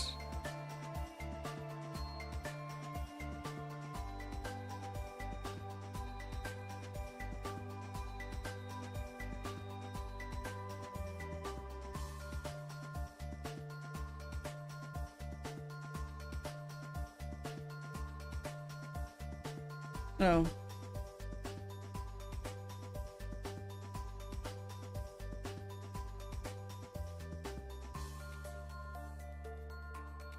What's my cap on New World? I'm either gonna Throne or Liberty or back to Guild Wars 2. Oh, well, I mean, I'm gonna be in Guild Wars 2, so. Okay, what do we... Flip profit.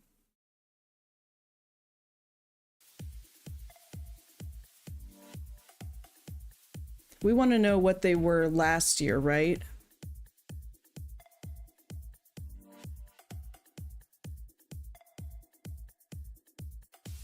Having several options. Yeah, several options is good. Guild Wars 2 is pretty much the only MMO that I'm playing right now.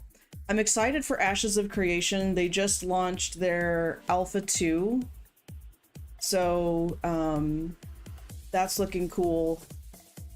And I don't have a key for Alpha 2 right now, but my husband does, so he's been streaming it. Randomly. And they look like they're having a lot of fun with it.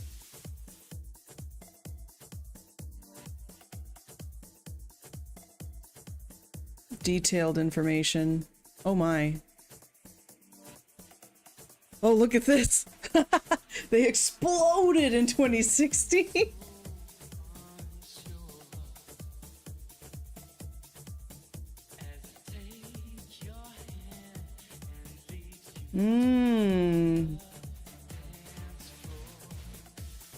Yeah, look at that. So their best sell price was right before the event started. Interesting. And I mean, they kind of went up and down, but it looks like from May until a big spike on October 10th. That is interesting. Welcome back, Argum. Oh, Argum, so Zyle is also playing Throne and Liberty right now, or like they dabble. They kind of rotate games. But they also play Throne and Liberty. And then I was just telling him a little bit about Ashes. Are you gonna stream that today, by the way? I think you should. I'm biased, though. But thank you for that lurk. Good to see you stop in. Oh, you stopped playing Throne and Liberty for the moment?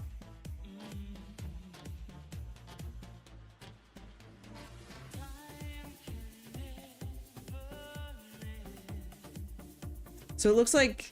See, this is interesting. You see how this drop-off in supply happens right as that spike in demand goes up? That's interesting. With the Q boss? Is that where you're, like, waiting to get in? Like, you're actually not in the game, that's just what you guys call it, Q boss, because that's its own thing. It's like the meta.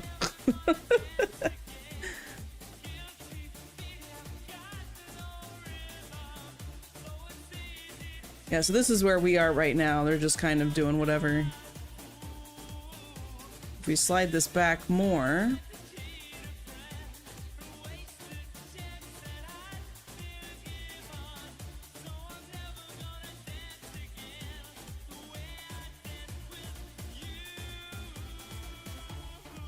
Waiting to get into the server because the server crashed. When finished? Oh, so you finished the caravan though. Oh, 1 hour caravan run to YouTube. Oh my gosh. That just sounds like a walking simulator. Did anything happen? Did you get attacked?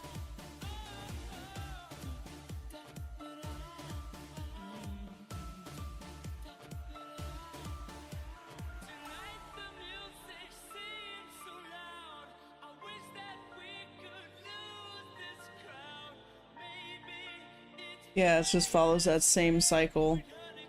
So it looks like some of the most value it's going to have is right before the event, which, you know, except here. Wait a minute.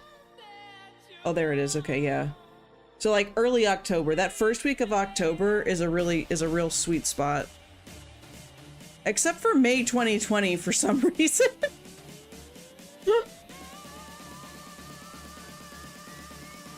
I guess that's when a lot of people were stuck at home playing Guild Wars. Uneventful run? Okay.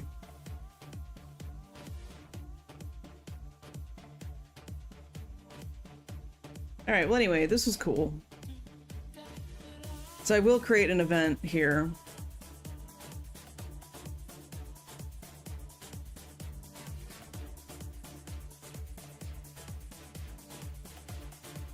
I gotta get on that API key thing.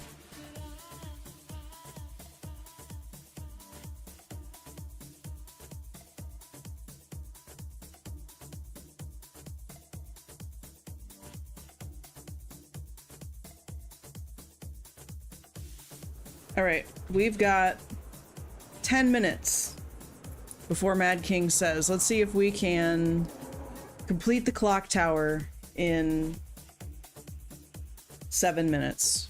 We'll give it 7 minutes.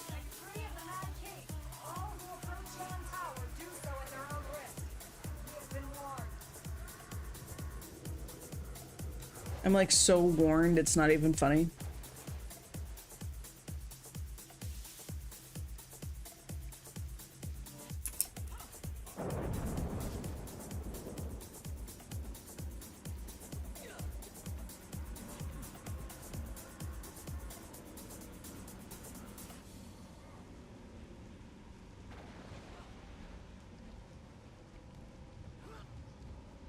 Oh, I'm going too slow.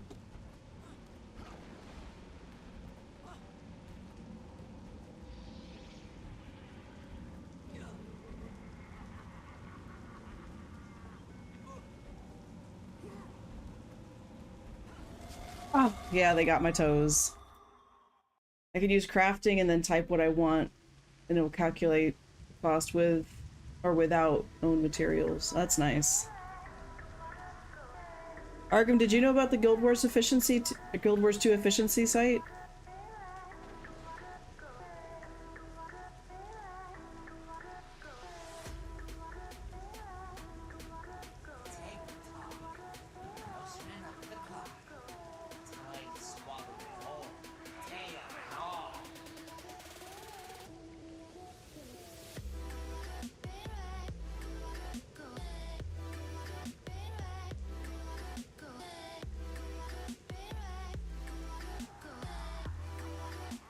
You didn't know about it, okay.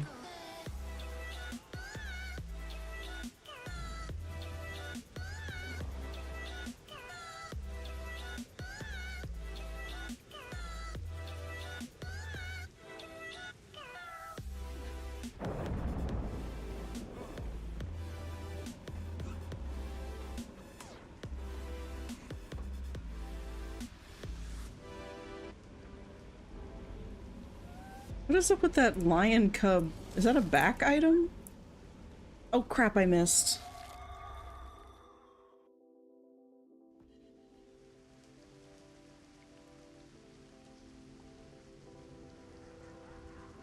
North to make accounts. Worth to make accounts. Put your in your API key.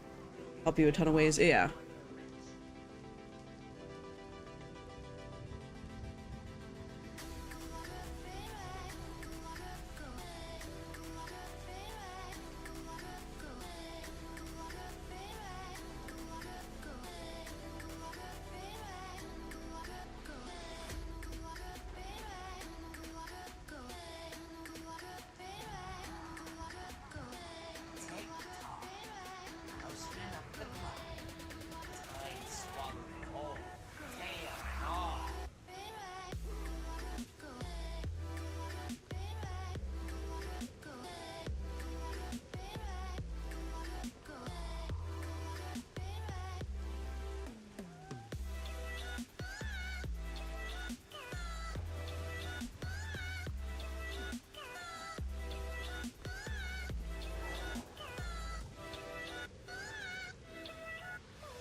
Oh crap. I slipped.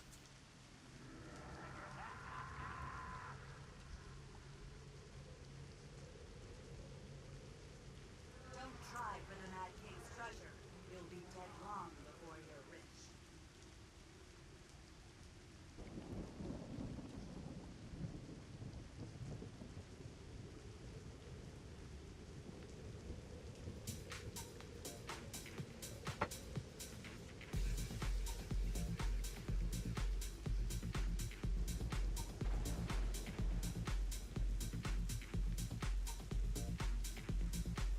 Tick-tock.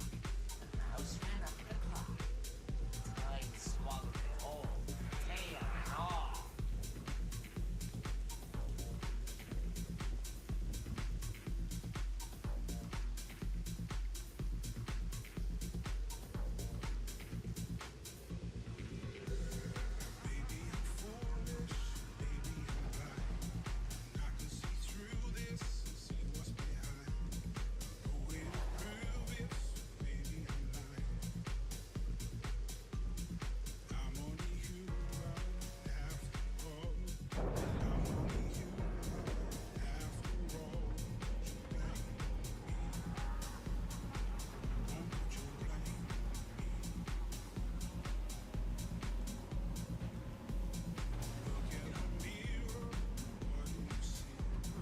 Ah, okay.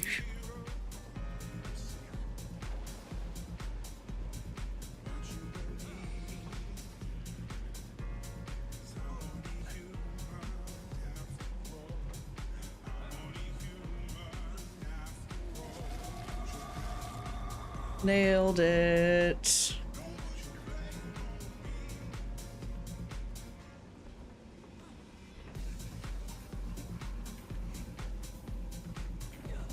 Oh crap.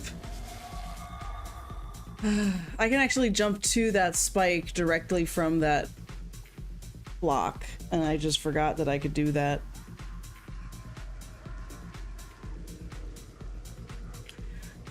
I feel like I don't have my A game today. I got my B game at best.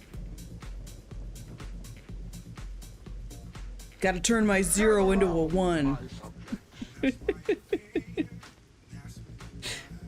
My husband and I have been really into Blue Lock lately, and there's this some of the things they talk about in that anime just crack me up because they sound so strange. And one of them is, you gotta turn that 0 into a 1, like getting a score on the board. And I'm like, okay.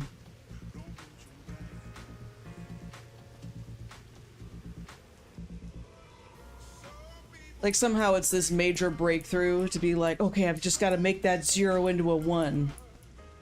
Like just by having that mentality, that's going to help them play better at soccer. That's all. Then that was what was holding them back, was not realizing they need to turn that 0 on the scoreboard into a 1. but then after realizing like, oh yeah, I just gotta make 0-1. But it's fun to watch anyway. It's just, there are little things here and there that make us go, yeah, this, yeah. We also have very limited knowledge about soccer and the rules and everything. But some of the moves that they describe, like apparently a nutmeg is kicking the ball between the opponent's feet to try to get it past them or something, but then like turning away and looping around. I don't know, it's weird.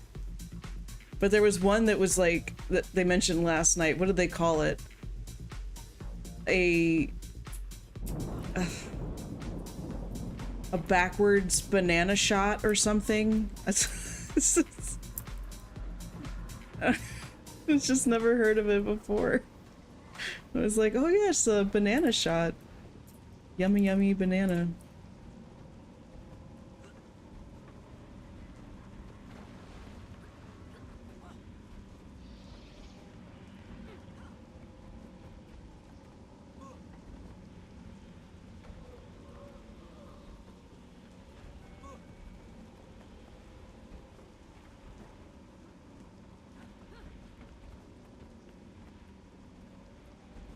Oh.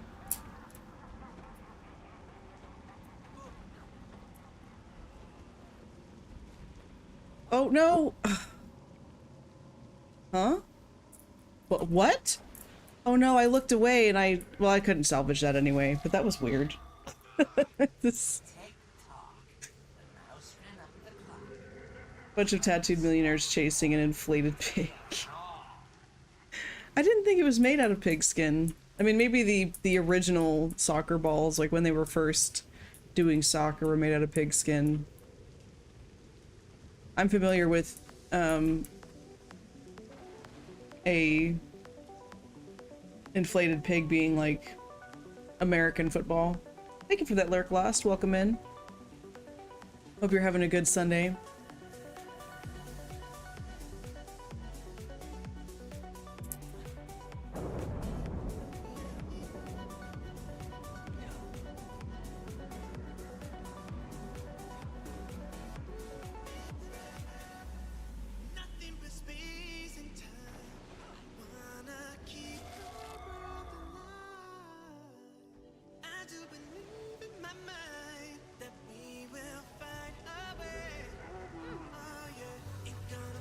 That was a really embarrassing death.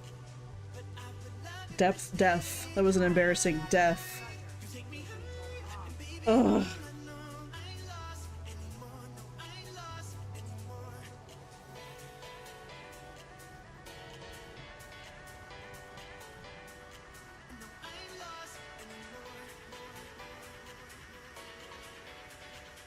It's Mad King Says.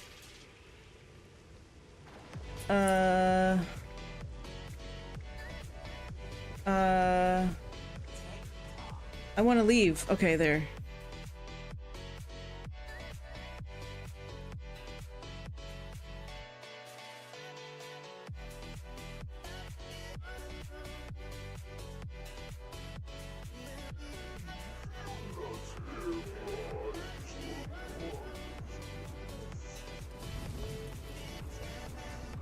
Oh, whoa. Oh, I got stuck. Oh, I'm stuck. Oh, no. No, I'm stuck. I'm stuck. I'm stuck.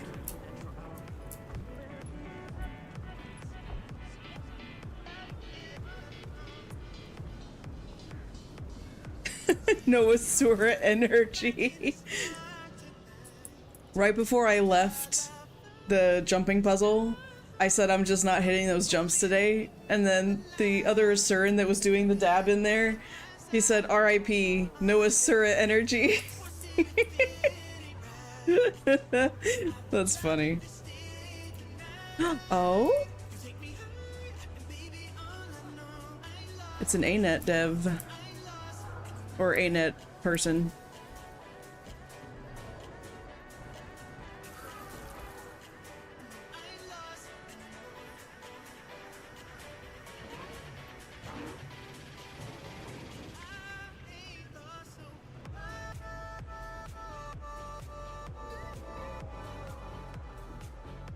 Hey Callie, you're so fine, you blow my mind. Hey Callie. Lucy, thank you so much for that Callie. sub. Oh my gosh. Resub for 6 months.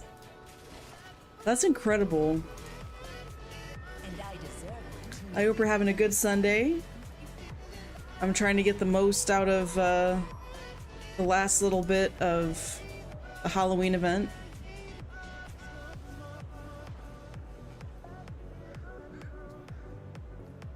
Is Mad King Says not happening? Last Friday ran up Chalice with a few devs for charity stream. They were limited depending on donation thresholds. Gotcha. Daylight savings time. I did not even think about that. Well, wait a minute. Would that matter? Yeah, I know, right, Heat? This is like...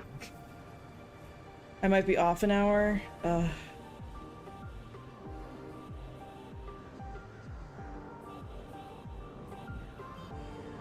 like, okay, so here's what I don't understand.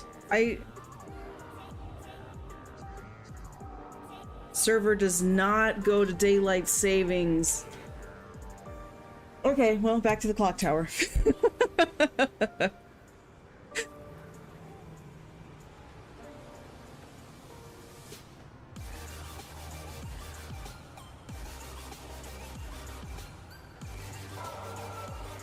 It's so funny because I was gonna stream on my actual birthday and do a subathon thing, but it ended up I wasn't able to do a stream, and so I feel like this is the unofficial subathon stream. I really appreciate you guys. And while I have some people here, I want to let you guys know, I've been thinking about it throughout this stream actually, and for many weeks. I was wanting to do a lore dive. So a lore dive for between Guild Wars 1 and Guild Wars 2, where I'm looking at the landscape, so specific cities, as well as different groups of people like the Inquest or Sunspears or, you know, whoever. And then also prominent figures in the Guild Wars lore. So what I'm gonna do starting next week on Sundays at the beginning of the stream, because that's when more people I think will be able to be there between like EU and NA, but I'm gonna choose a topic like a region or a group of people or whatever, but I'm gonna start with the region of Ascalon, I think, and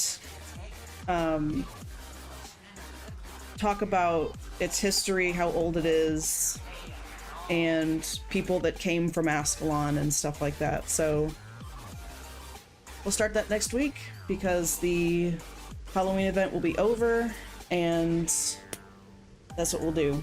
So like, I would say the first hour of stream probably will be talking about the lore, and then after talking about lore, then switch over into playing Guild Wars 2.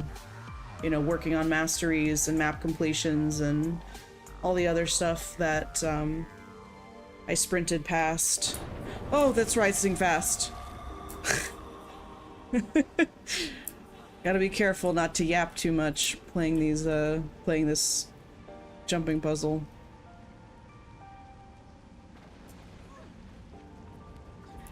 I also love suggestions for stuff like that. So if there's a prominent figure or region that you find interesting, that you'd like to hear a deep dive of, then I'd love to hear suggestions. Oh my gosh, they want me so bad. They want my toesies. No.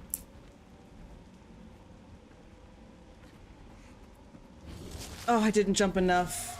I held back. And I died.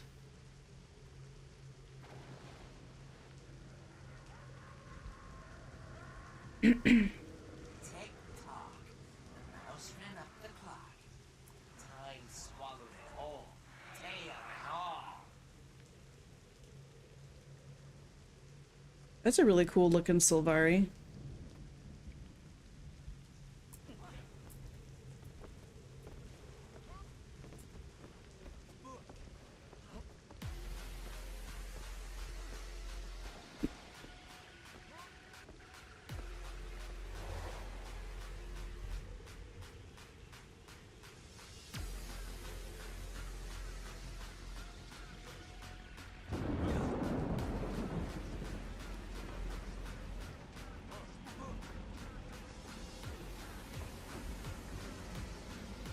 Oh no! They died. No.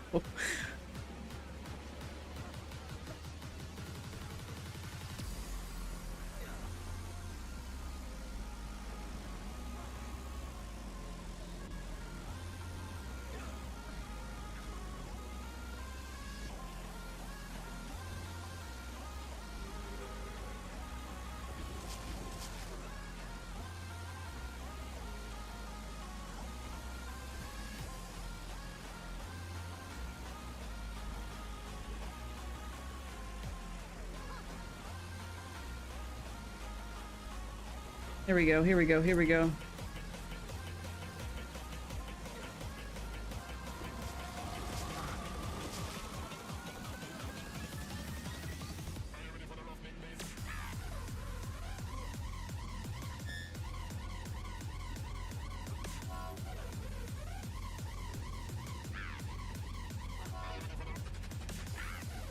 All right, we got it, we got it. We're here, we're here. Let's do this.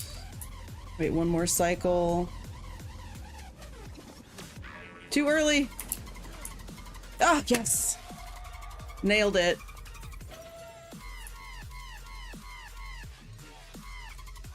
Oops. Oh, they left already.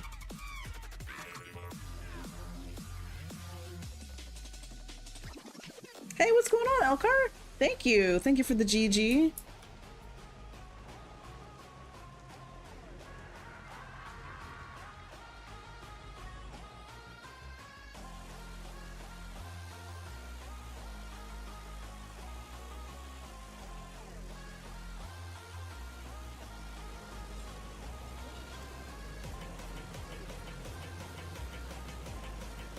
Those are Imperial fragments, not Spirit Shards. Okay. This is a Shadow Raven tonic. And boom, don't care. I don't care.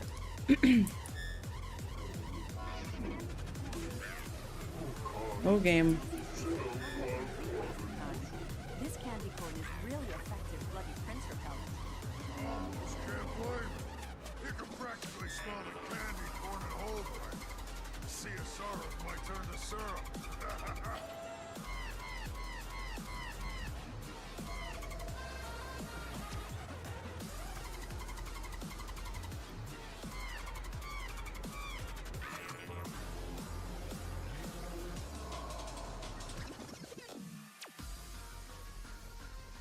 Alright, so we're waiting for the next Mad King Says happening at 6 o'clock. Not 5 o'clock.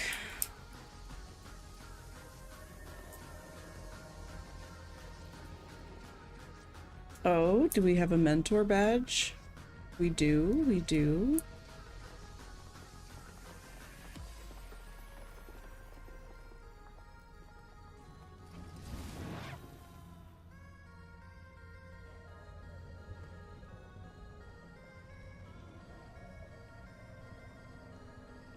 Mad King Thorn is like so huge.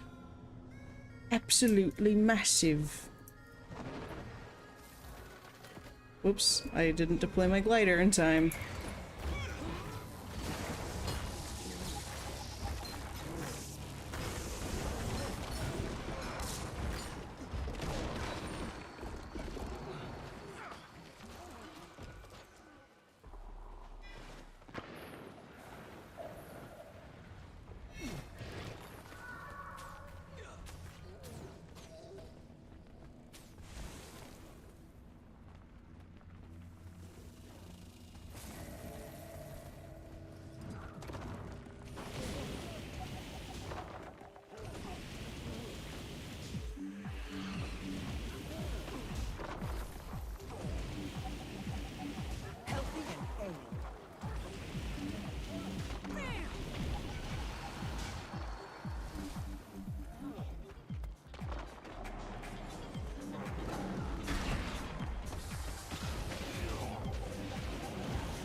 Got him.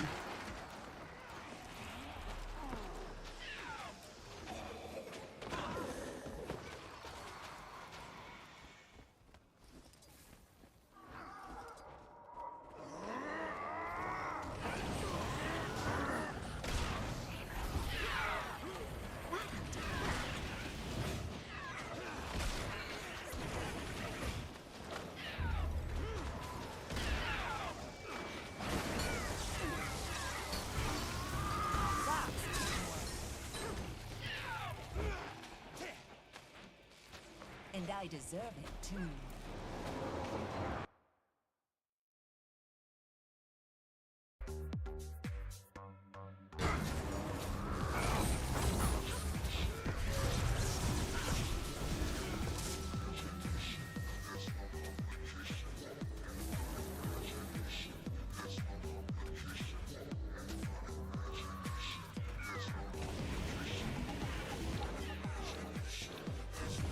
Oh, the tag teleported to the other side of the map?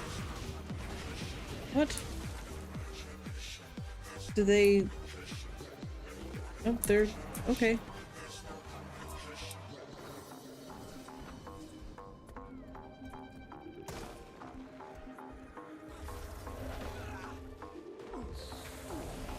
This mummy is so rude.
Oh, Pumpkin Man. Why the Pumpkin Man?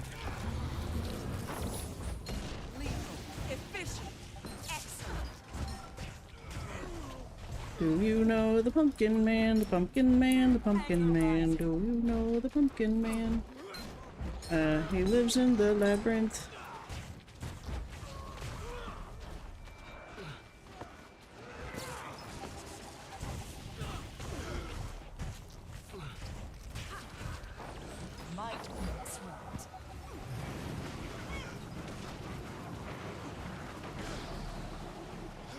Should have evaded against it so I could put it on the other side, but that's okay. Now that's a combo.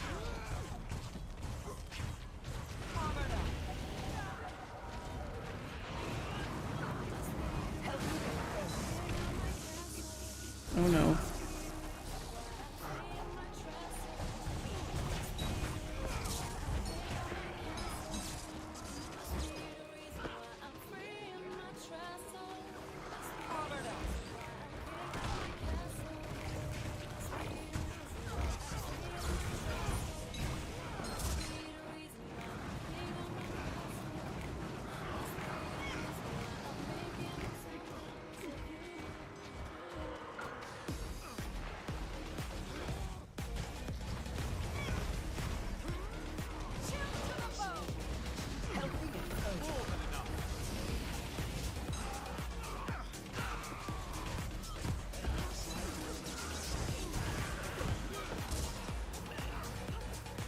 Ow. Oh, I ran right into that.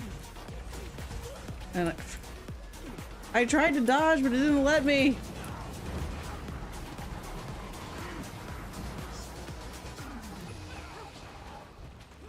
On the mend.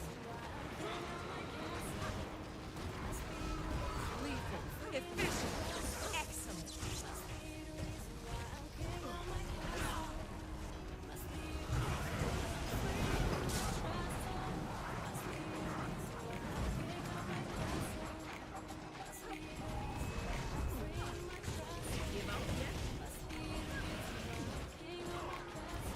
Powered up.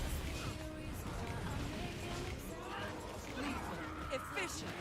Anger rising.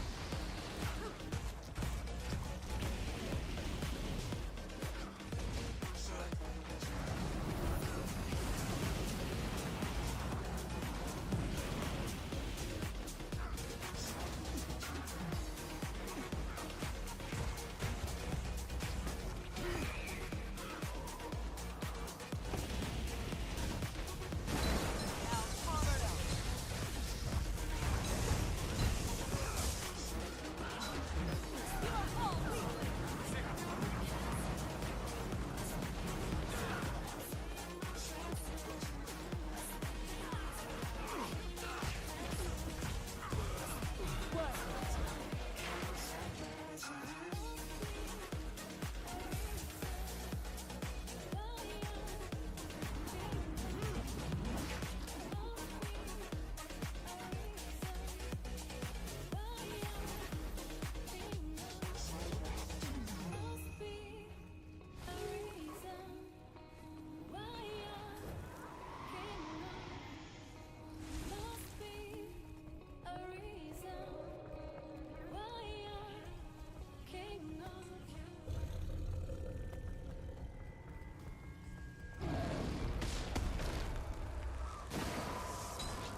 When do you go back?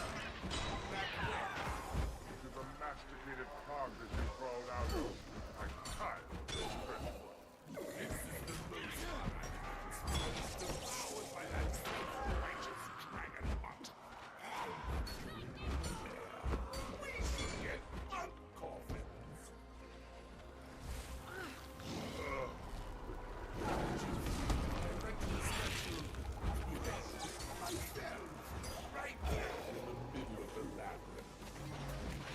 Ooh, candy corn.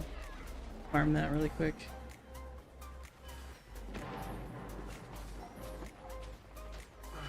Powered up. Anger rising.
All this just to gather a candy corn node.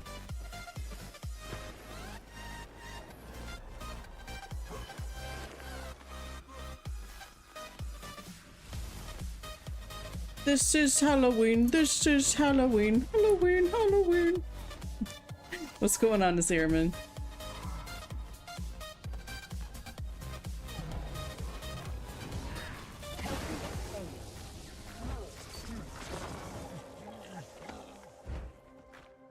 Might makes right.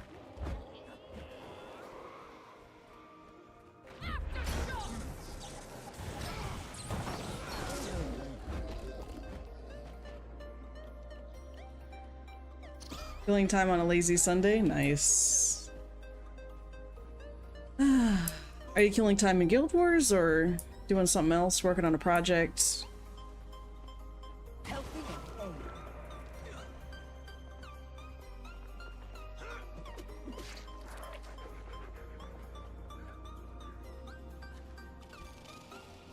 You know what? I wonder if there's a Blish HUD for this.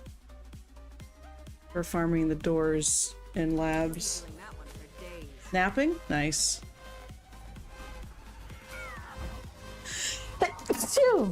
Oh goodness, that got me.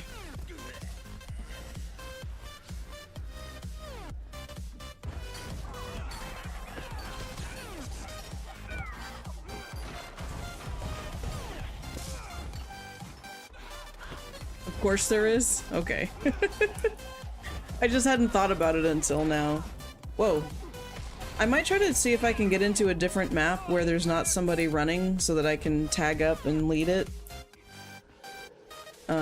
Just to practice running it, and then if people join, that's fine.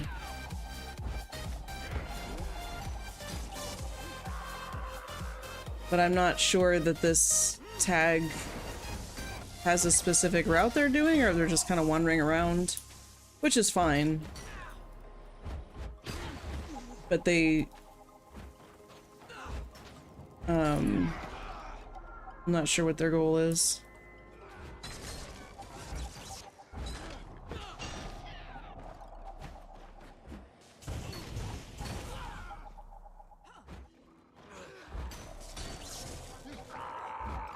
Oh, thank you, Chippy.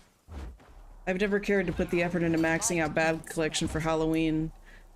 I'm interested in selling them next year, right before the event starts, to try to get some gold. And that's basically what I'm interested in. Oh, Steve's up! Gotta say hi to Steve. Steve!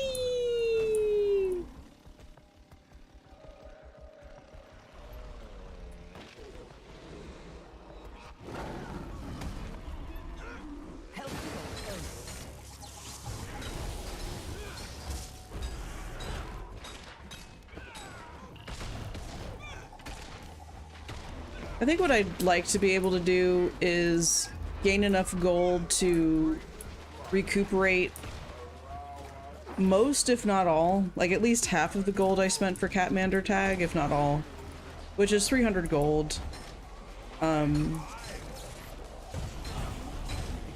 Which I feel is doable for selling bags.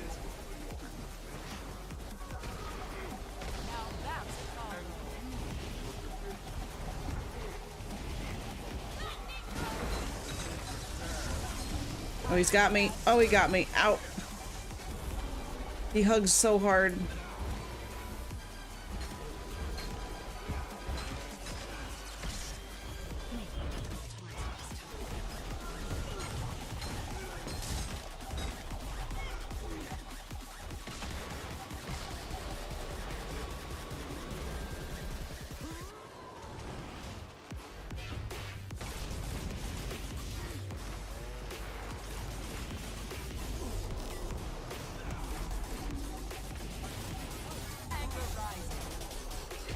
Whoa.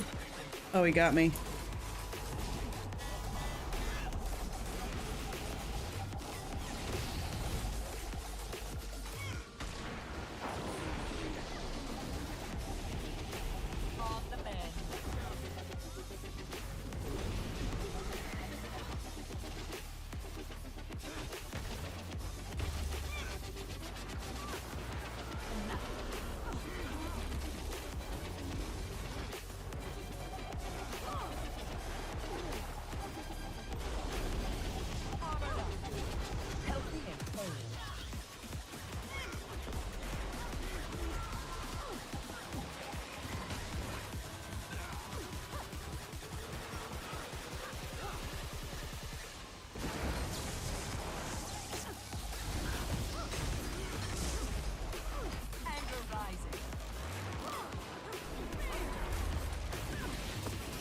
already have a regular tag? No, I just have the Catmander tag.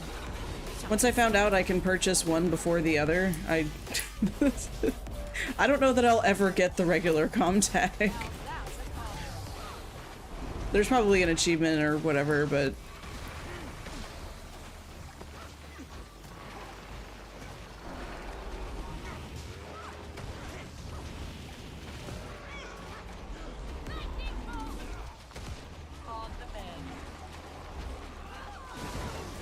oh, I misclicked and I paid the price. Oofy ouchie. Oofy ouchie. Oh my god.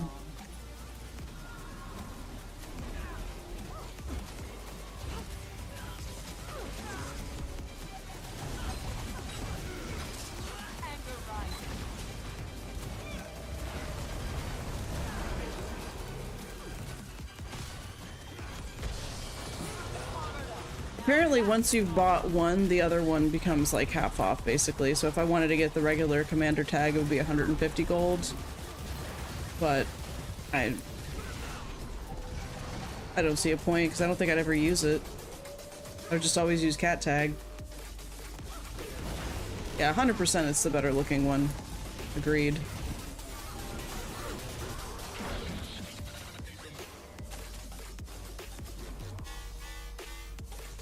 Who's this? Ah.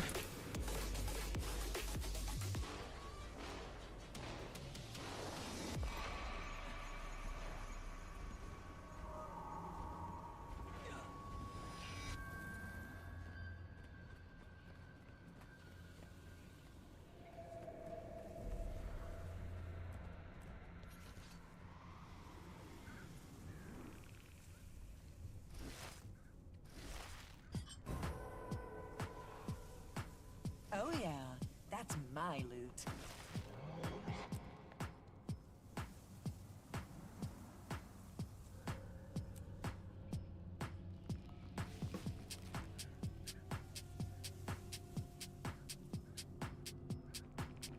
Well, thank you for the hydrate, Arkham.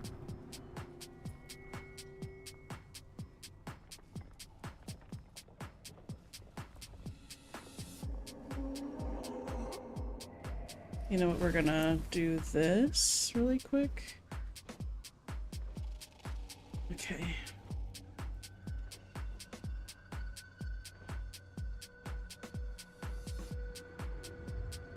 Shoko, tell me once more about how you conquered Balthazar. A brilliant victory. Oh, wait, you didn't. That's right. I remember that day well. We were atop the Kodash Bazaar, swords drawn. Liar! Oh, they knew well my infamy, my prowess. They succumbed to my power almost immediately. Blah, blah, blah. And then there was Cranky Crowdy. Oh, what a battle that was. Wait, what time is it? Okay, we're good.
Oh, here we go. Commander pack. Ordered to learn how to command the Mad King's Labyrinth Farm, trails, informational markers, generic copy-paste messages for new commanders. Let's see what that one's like.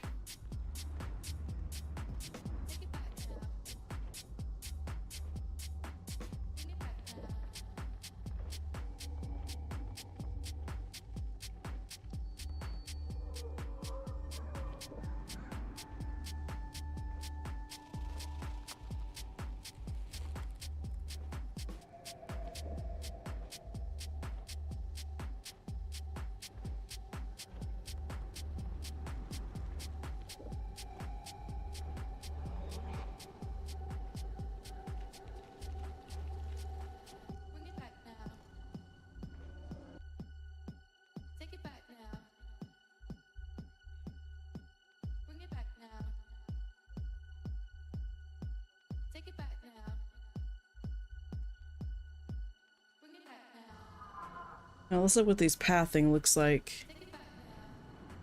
So... is this what they're following? Wait a minute, let's watch. Nope. Okay, no, they deviated.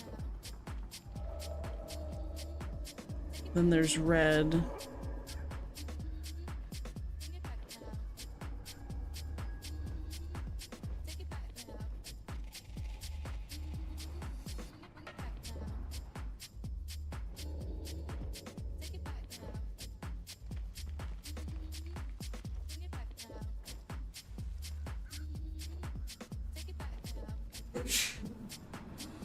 God bless you, Arkham. I heard that.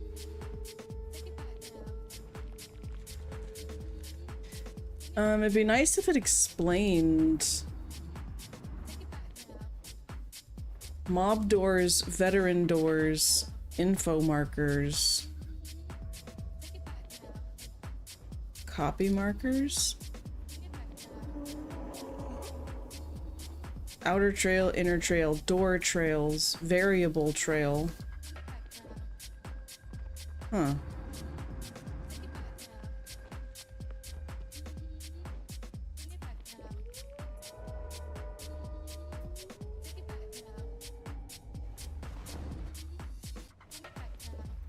You're welcome, Arkham. Do a full lap around circle, then return the way you came from. Wait, where's that? Oh, it's up there.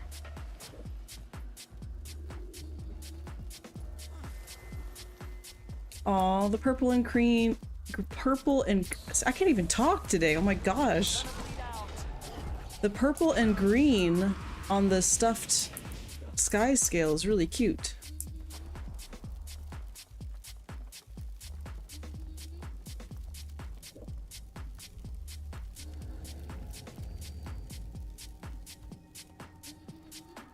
Generic chat message number 2. Generic squad message. Huh? Looking for group description. Do I edit these?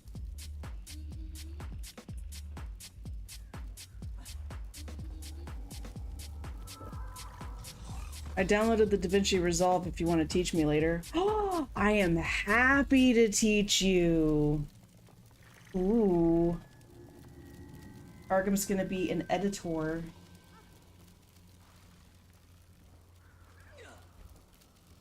It's way more, it looks way more complicated than it is in terms of all the things you can do with it. So I can tell you that right off the bat. I also recommend getting a short video to play with first, to test out effects and things, rather than trying to do like a full video. So if there's a vision of like, oh, I want to be able to zoom in on a certain part, or pan the camera a certain way, or whatever. I mean, not pan the camera, but pan the footage. Then I would experiment with shorter bits of footage first and just kind of play around.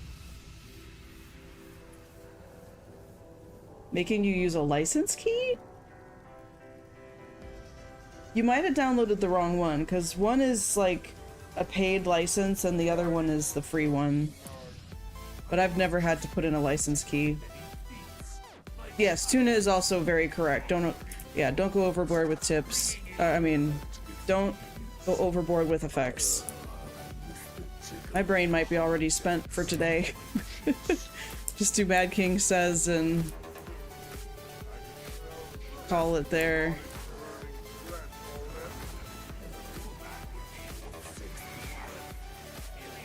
Okay, so what does it actually say for me to do here? Ow, dang it. Return the way you came from. Okay, what if I came from here?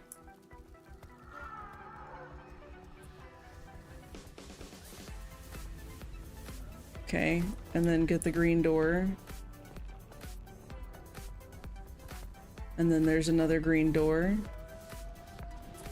And there's Karen, which I just don't feel like fighting Karen again today.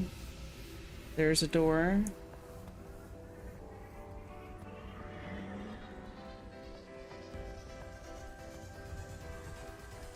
Yep, and there's another door. Wait, what? If Viscount is open, maybe we're skipping this door unless you are doing bosses. Okay.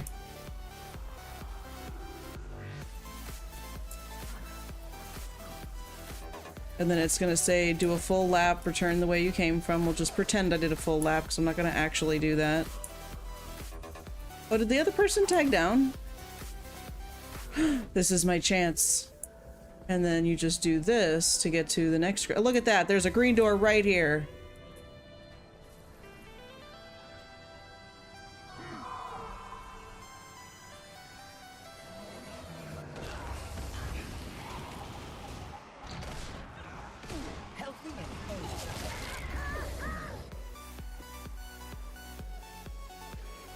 Oh, wait.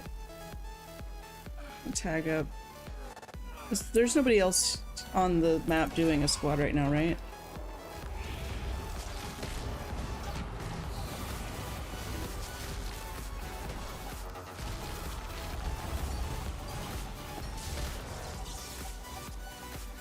And I see an effect on every scene change. Home video. Yeah, it's... What is happening here? Why am I not... Something feels really off with my movement. Okay, that was weird. I think I already did all the bosses today, so I don't really want to do more.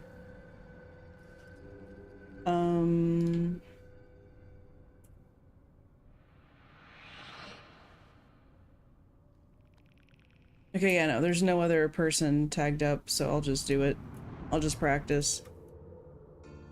Why does it default to pink? I don't want it to default to pink. Alright, anyway. Skipping right past that door. And then there's Wandering Skeleton Group, go that way. Otherwise take red path. Okay. And then there would be a green door here, but there isn't, so we'll just keep running. Oh, Franklin.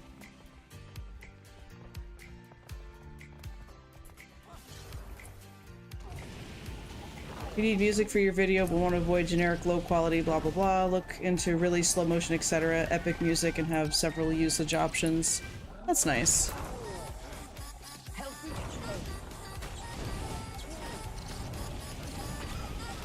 There's a few bangers in the YouTube available music.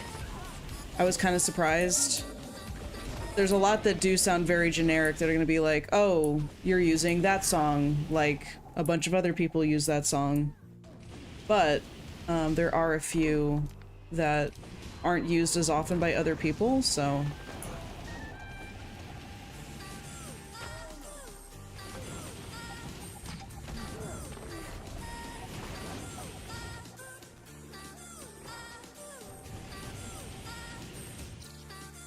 Wow, I'm really slow.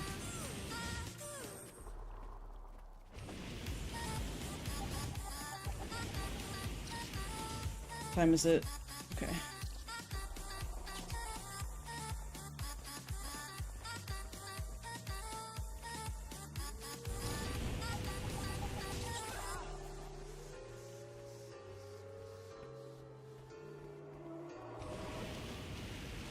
Somebody join my squad. OMG. Like, no way.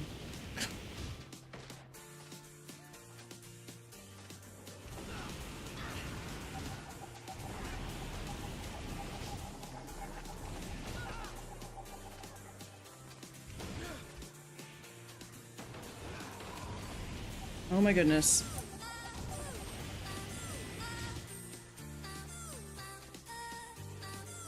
I don't know what it is, but I feel like there's this... I mean, this is what I used to think. I don't know if this is what a lot of people think or if this is just me. But I used to think that, oh, a Catmander tag, that means they've got, like, lots of experience in this game. That means they're, like, extra knowledgeable compared to, like, a regular comm tag. And I don't know where that thought came from. Maybe just because I see less Catmander tags than I do regular comm tags? I don't know.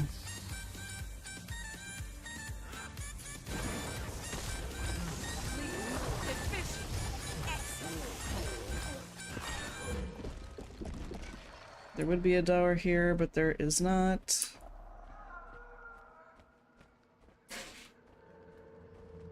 No, just whether or not you want to do a JP. Yeah, that's true. Like, once I realized how easy it was and I didn't have to get the regular comm tag first, I was like, oh. It's this easy? I don't have to get the regular comm tag before the Catmander tag? What we usually use for Golden Touch is edited up by a friend. Oh, okay, you're talking about the editing stuff. Oh, I have a brilliant idea. Let's play a game of Mad King Chess. It's my absolute fate. I order you to do something, and you do it. But only if I say, your Mad King says first. Oh, sweet misery, grant me a swift, painless end.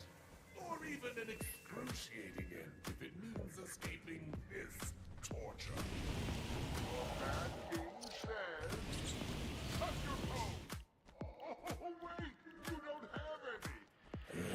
You are impenetrable. I'm not seeing any green doors spawning. Do I need to fight some of those other doors before the green doors spawn?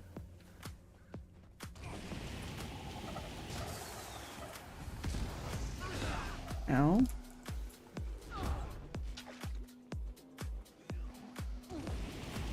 Timed? Okay. So eventually,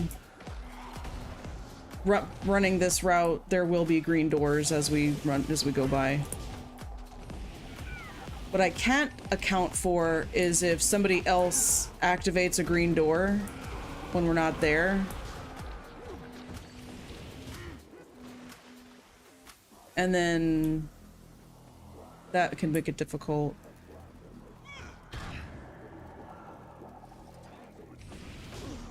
Oh, is there a green door up there? Hold on.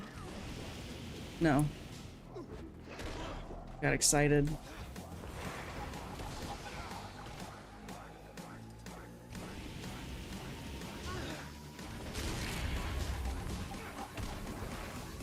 That's all audio editing. I only do video. Nice.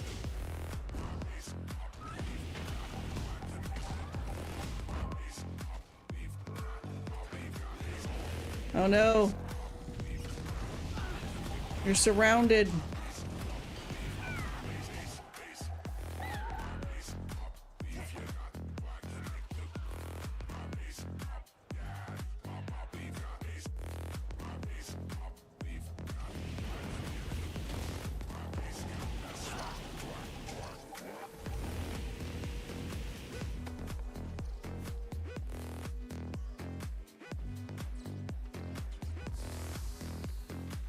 The door!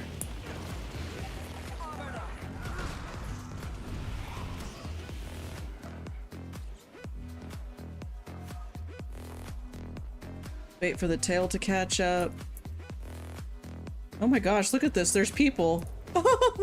Oh, there's people following me around. I can't believe this. If they only knew. Hey everybody, I got like about one brain cell in operation today, and I've got half an idea what I'm doing following some pretty lines on the ground. Oh my goodness.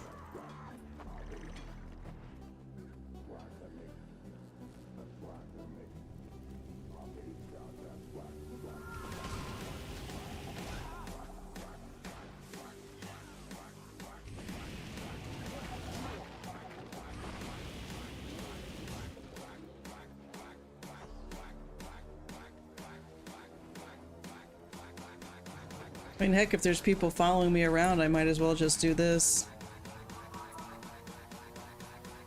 I was looking forward to Mad King Says, but this would be more fun and interesting.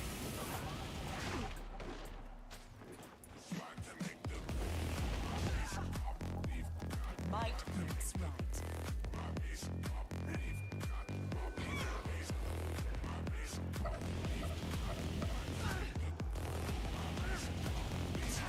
Ow. Like this.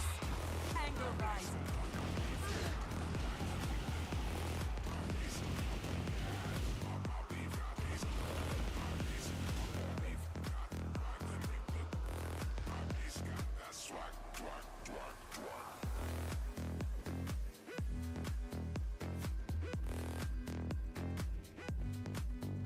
Alright, no green door, but we got a red door.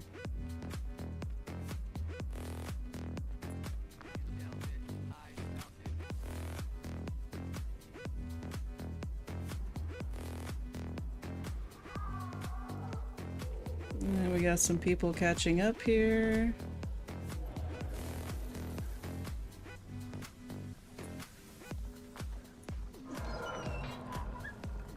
Oh, thank you for that lurk heat.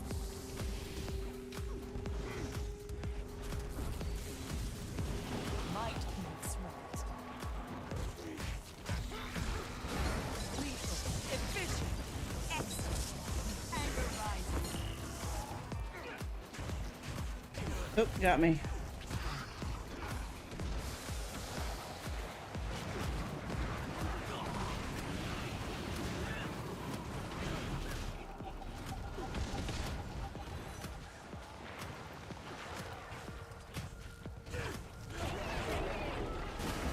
Callie running a squad, they grow up so quick.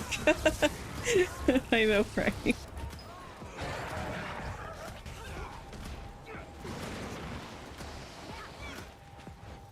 I'm just tickled that people are actually following me around.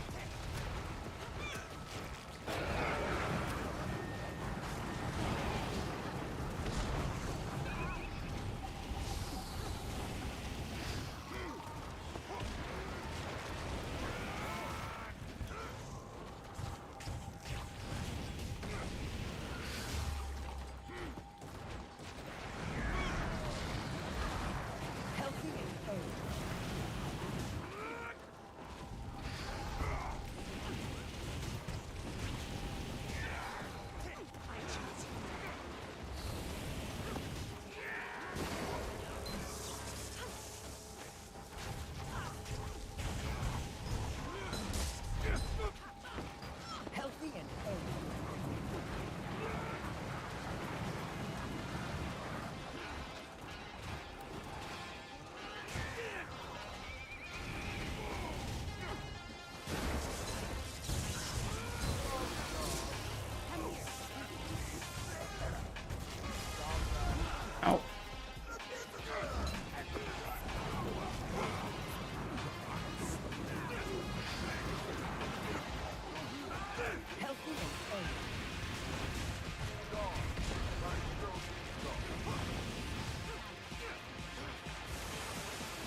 Oh my goodness.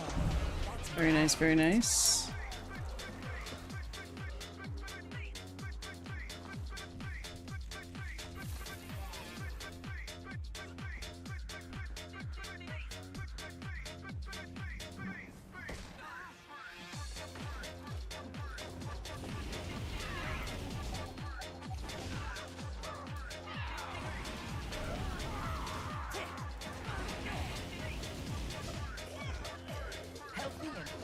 And there's a green door. Yay! We're on cycle.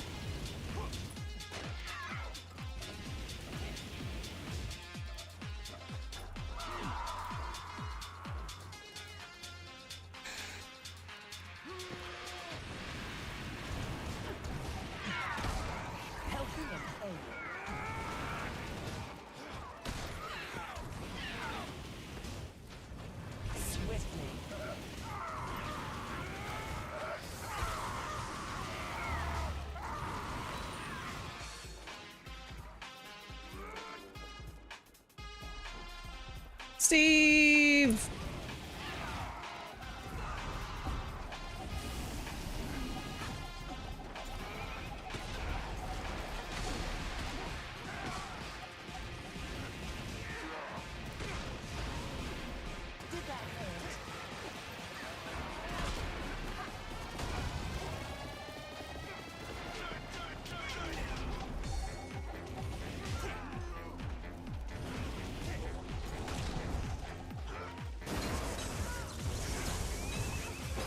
Oh, that almost killed me.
Nice. Good night, Steve. Alright, no green door over here. But we do have the leech. Yeah, looks like most everybody's here.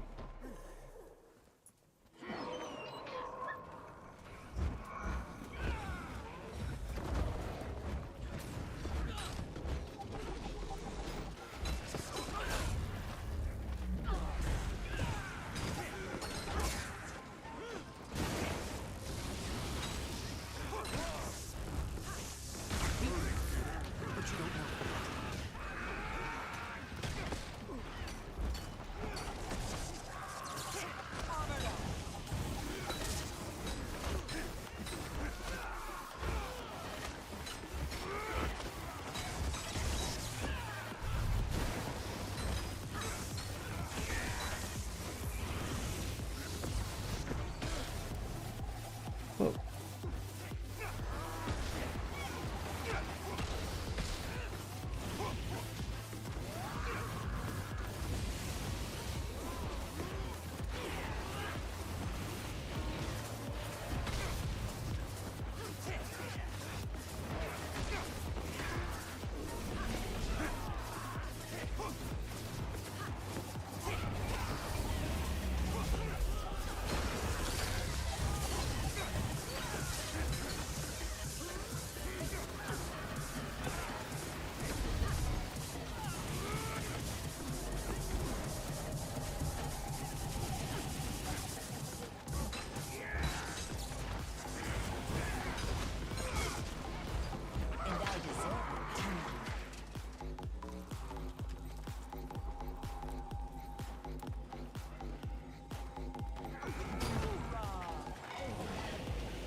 No door. There's a door.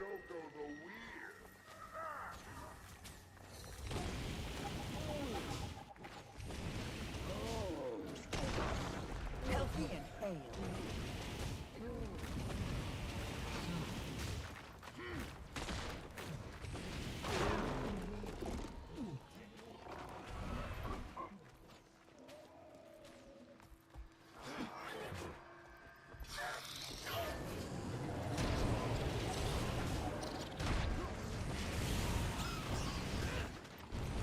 Armored up.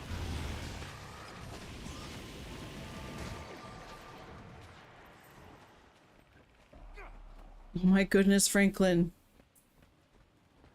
Calm thyself.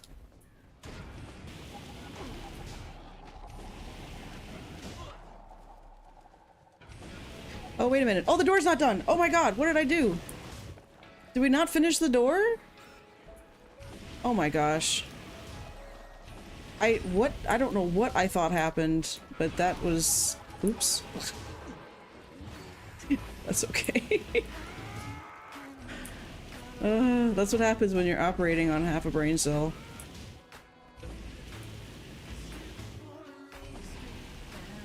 Anger rising. Might makes right. You're fired. You fired.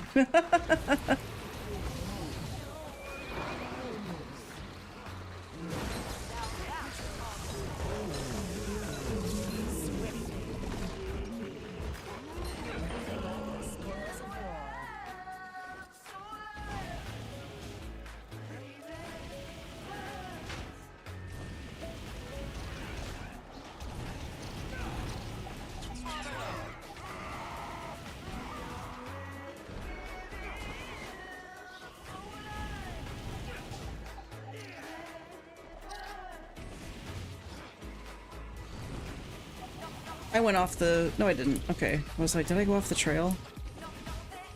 Which is not the end of the world, but... Green door, yay!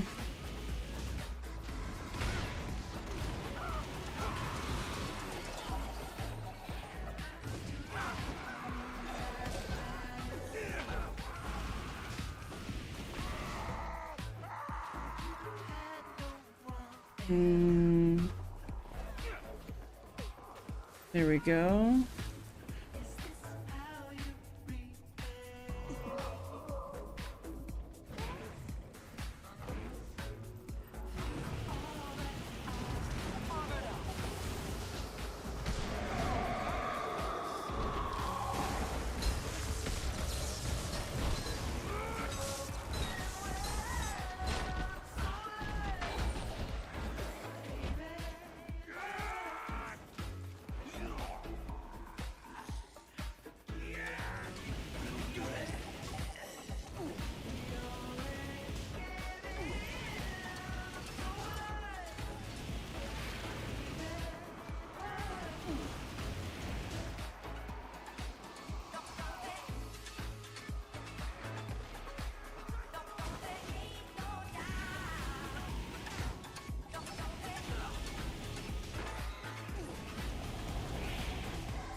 Might makes right.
right.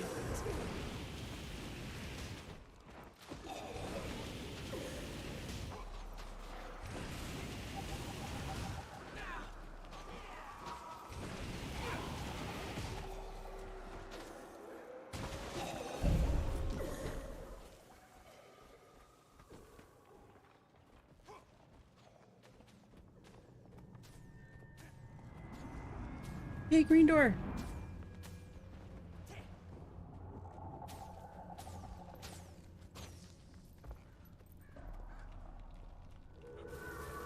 I think that's everybody. Let's do it.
Then she likes to freeze and stop working.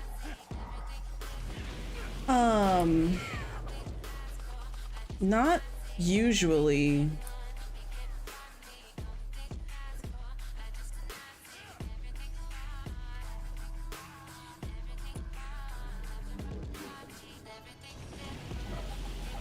You've been thinking about a CPU upgrade, right? Because that might be part of the issue.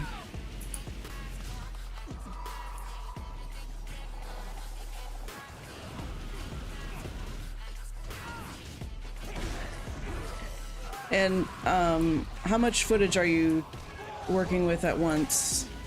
Did you take like a small snippet in to play with it, or?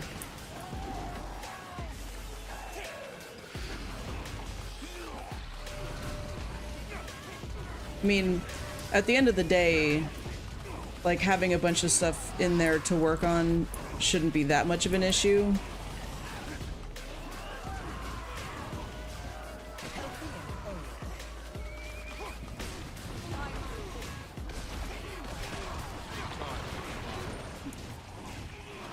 Is that going to affect how well it's able to work? Okay.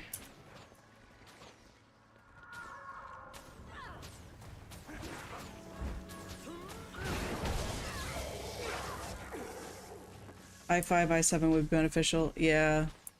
Because, like, I had issues with DaVinci in the past. I'm sure you remember.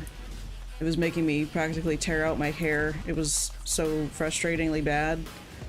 But I'm trying to remember what I ended up doing that worked. Because it was a weird problem.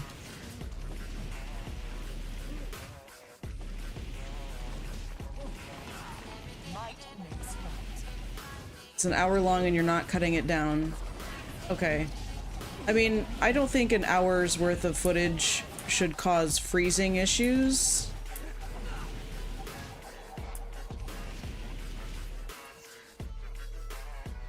But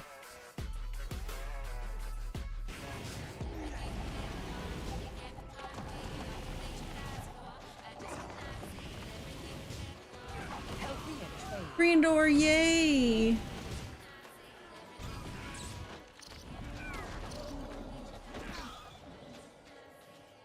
Wait for some people to catch up.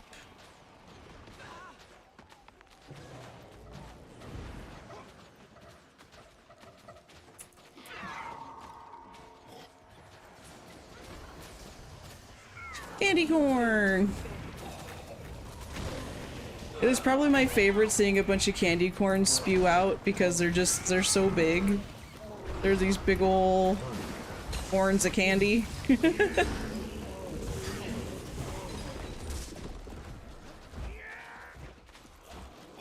Oh, you know what? There's also something where while you're working on the footage, you toggle a setting so you're not watching it in full resolution. Usually when you're working on video footage, you actually work on a lower resolution. So for example, when I was editing 4K footage, I'm not editing with it in 4K. I downscale the resolution to something like 720 or something like that.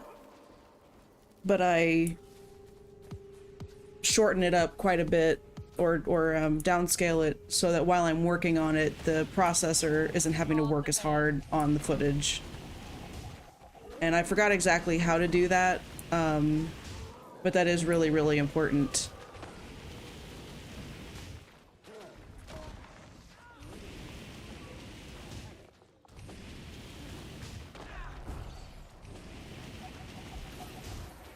Okay.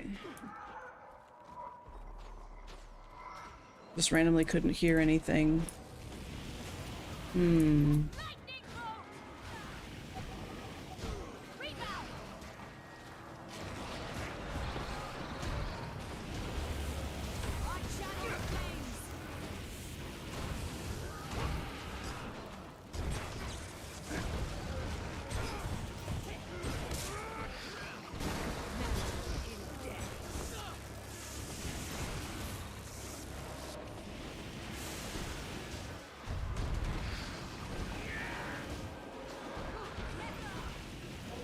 Swiftly.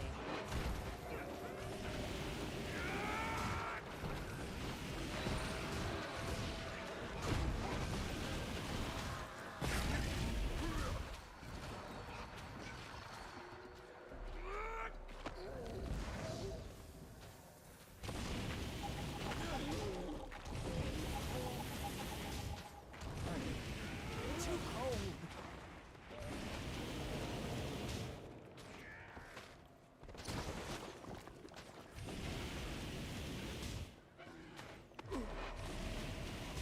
No door yet.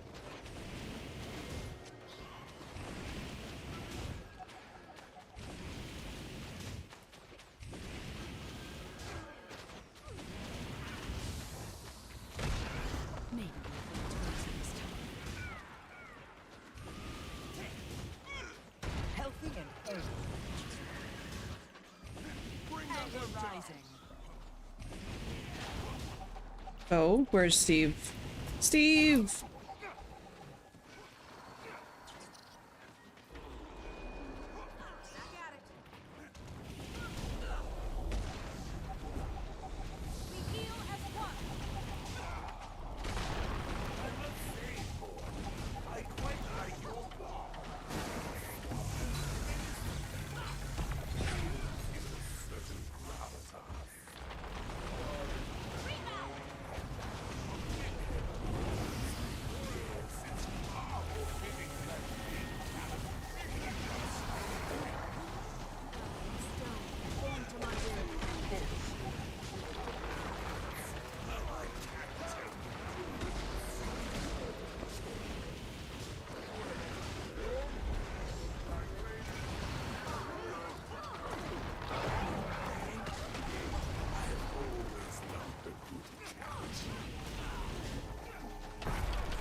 My music stopped again.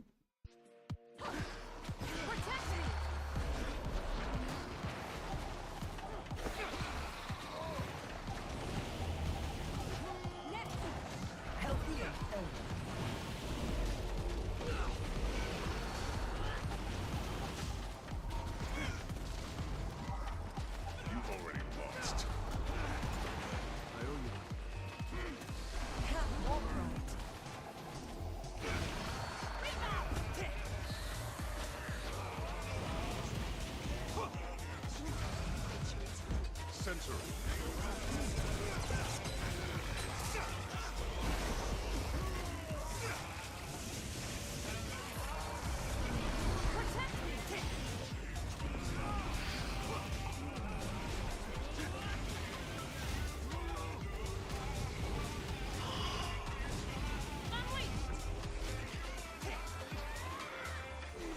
Oh, that almost took me down.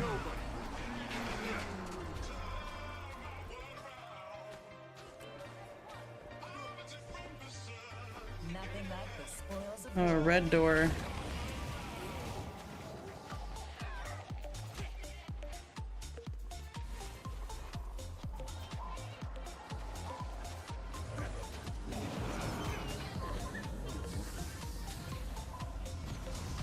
Diabeto! Diabeto is great. Oh, that's too good.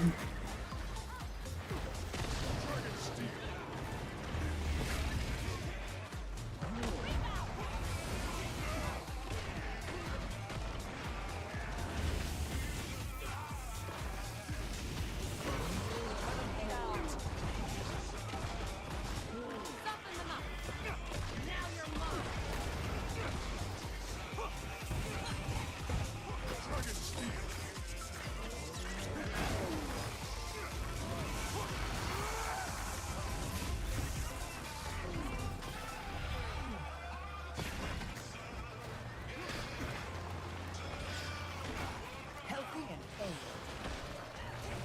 Now that's teamwork.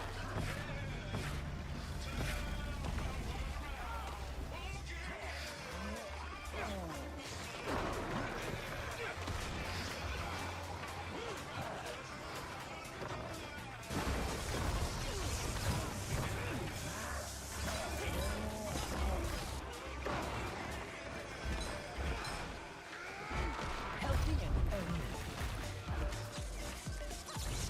Total concentration.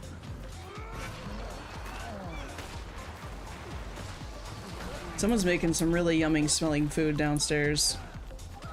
And I may have to investigate soon. I do not use Resolve. I cannot talk about settings for that program. I have a lifelong license for Pinnacle Studio. I'm not familiar with Pinnacle. I've heard of a variety of editing softwares over the years, but Pinnacle is not one I'm familiar with.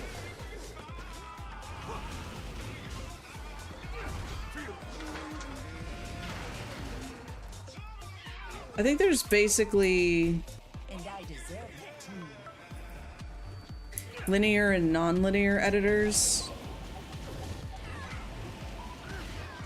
I think the linear editors are like Avid, right? Do you have bins, a bin system?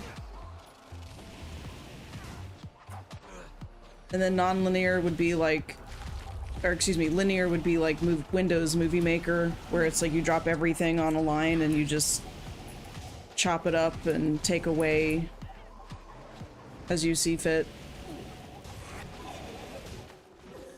I'm guessing, I'm not 100% sure on those definitions.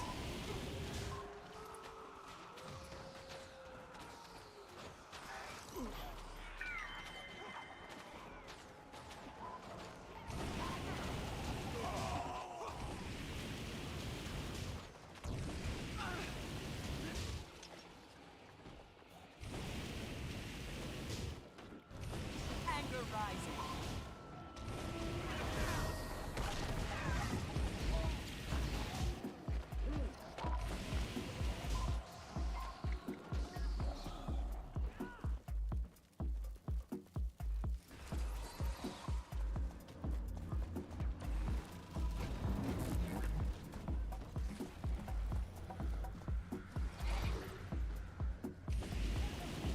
Anger rising.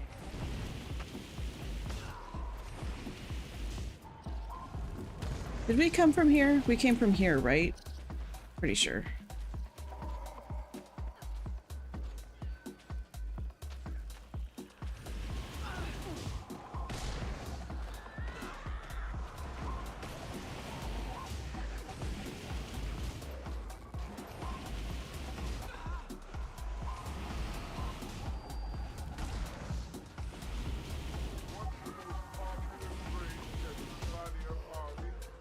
Ice blue tea.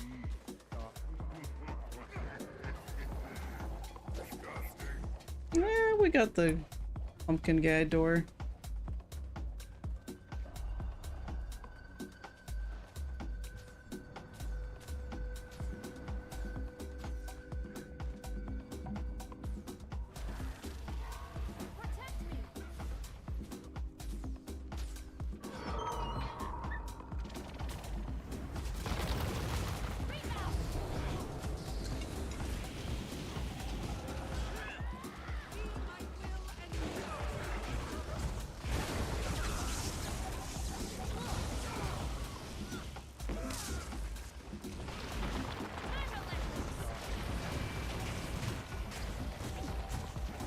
Smells like they're making stir fry downstairs is what it smells like. What? Do you know what dinner is? Okay. Cool.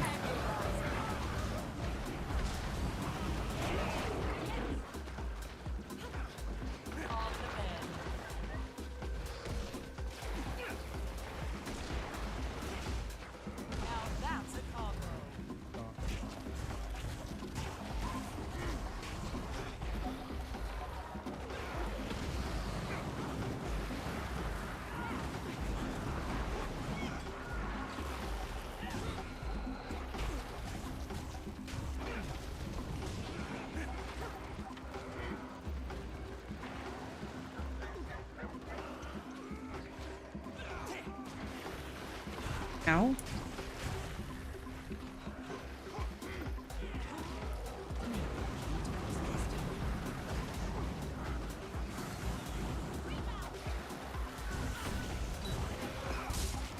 Wear them down.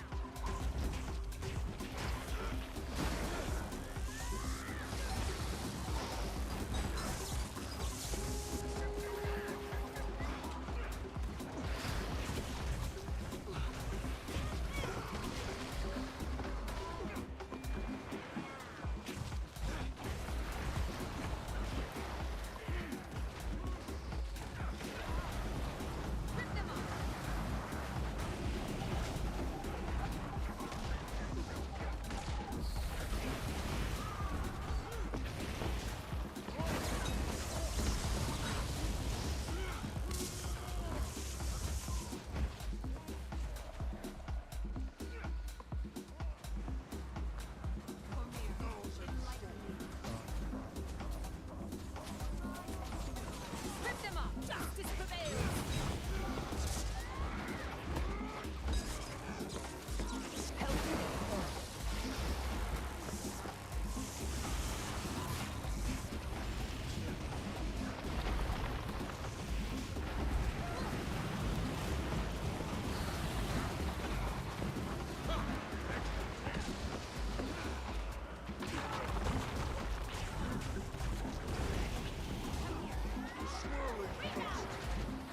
I did it.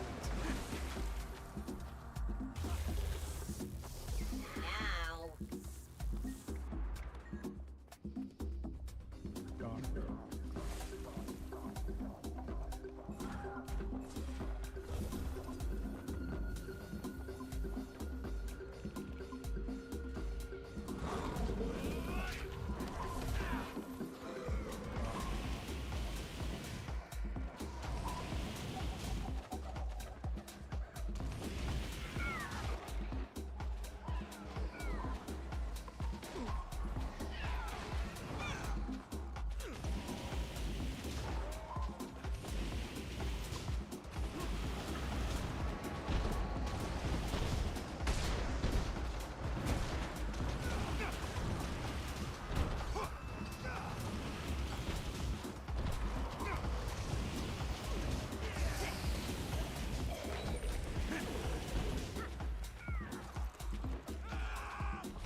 Oh, it's been around since Windows Movie Maker. That's interesting.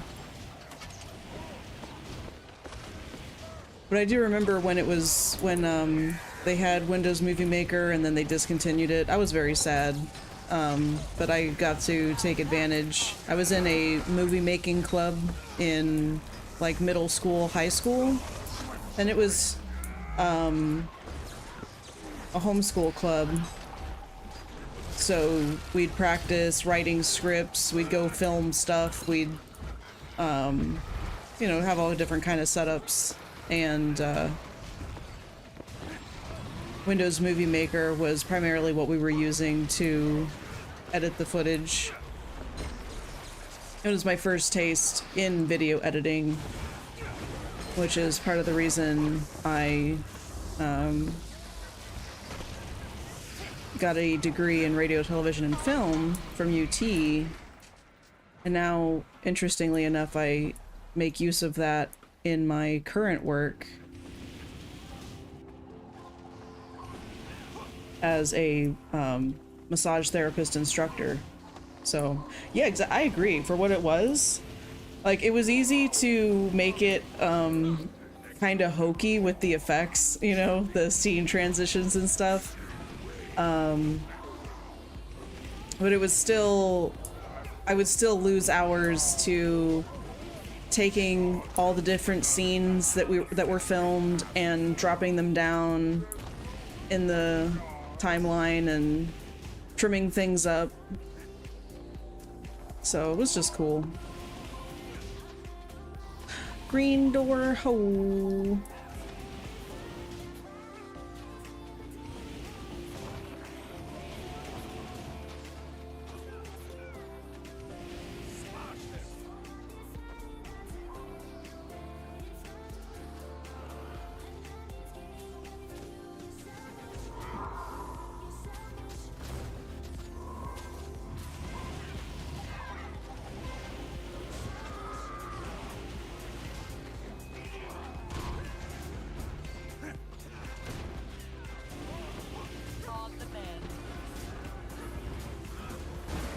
Sometimes I find a video on YouTube with those effects and get sentimental. Yeah.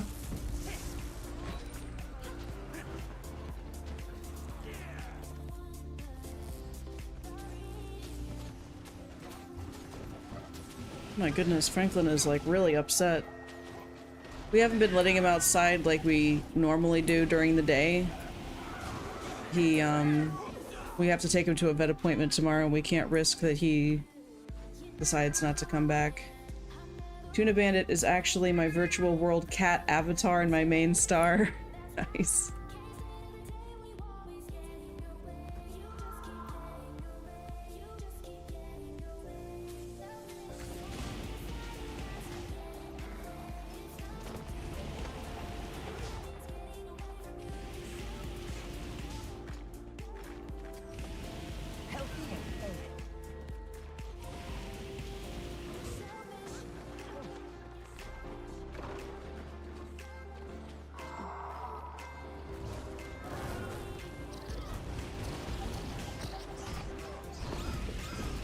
There's a decent group going here. Oh my goodness. Look at all these people. And they have no idea that I barely have any idea what I'm doing. But hey, that's cool. They don't need to know that, right? I'm just following the pretty colored lines on my screen.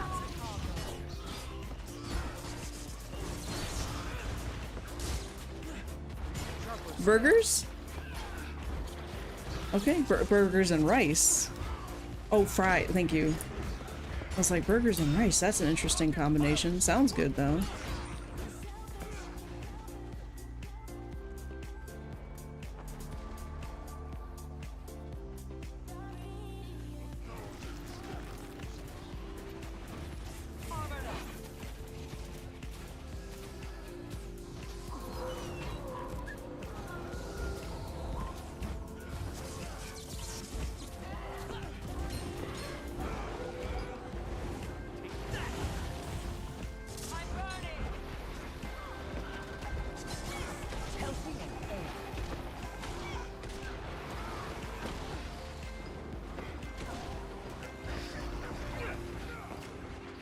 Spanish rice at carne asada where burgers and hot dogs are also an option is not weird to me at all.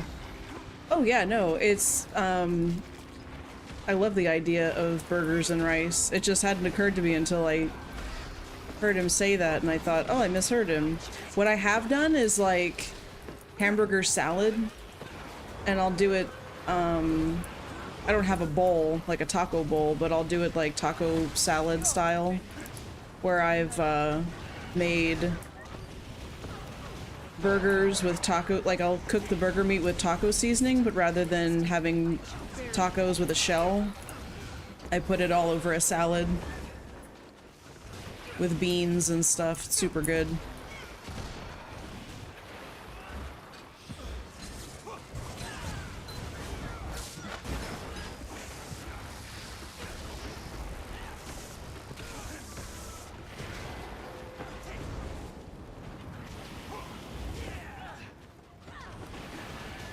Fusion cooking.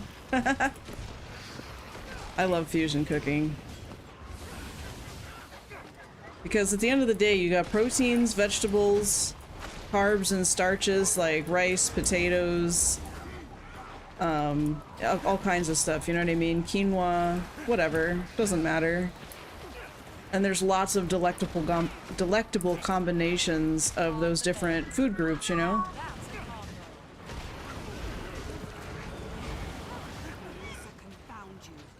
And I love being able to have creative expression with food and cooking.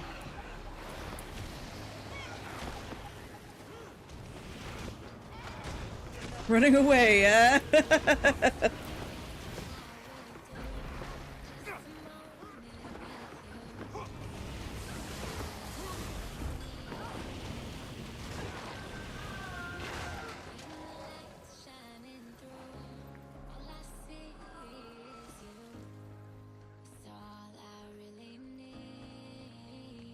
Nothing like the spoils of war.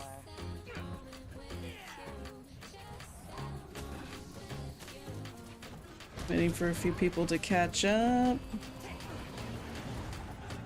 That looks good.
Northern Mexican state of Sinaloa. I would love to see that. I'm curious now. Because I'm seeing some really interesting sushi styles here in like mid-Texas. Or just and generally in Texas. You know, some of the things they'll put together. Or like deep fried sushi rolls. Like,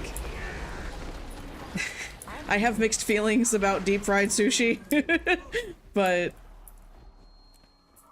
I usually like having a bite or two of one. Makes the purist cry covered in hot Cheeto. Yes, I know, I know. Those are some of my favorite ones. They'll have like the tempura shrimp and the hot Cheeto dust and stuff. So I know exactly what you're talking about.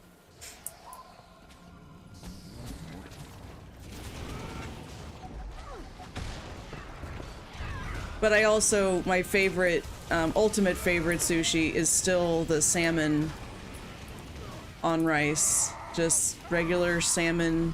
I think they call it nigiri, right? I also like salmon sashimi. It's very good, very tasty. Ah, Sinaloa does border Texas. That would make sense. Whoa.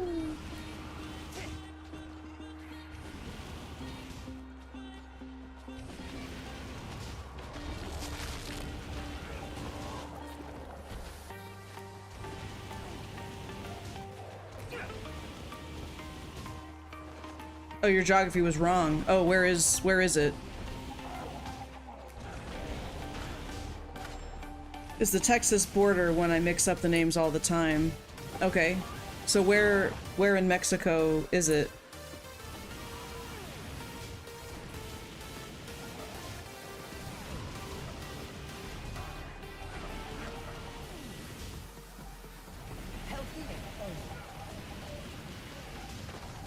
South of, along the Pacific coast. Oh, okay.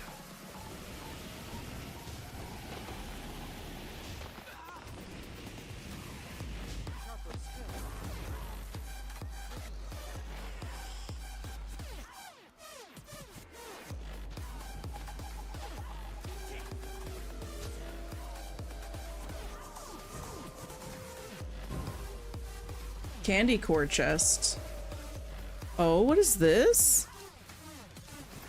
Wait, do I have this one already? Skin unlocked. Okay, whoops. Let's go for longbow. I don't know when I got a candy core thing, but that's pretty sweet. And I deserve it too.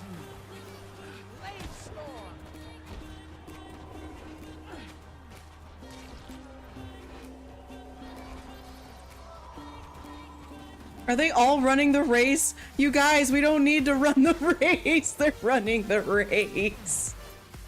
Screw it, screw it. Let's just run the race. Oh, I'm so proud of my... I'm so proud of them. It's a daily? Okay, okay. That makes sense then, because I was like, what, did they really think I wanted to run the full race? You just tag the first bubble and then go about your day. Whoops. As of 40, okay, okay, that explains a lot, because I was like, did they think I really wanted to do that?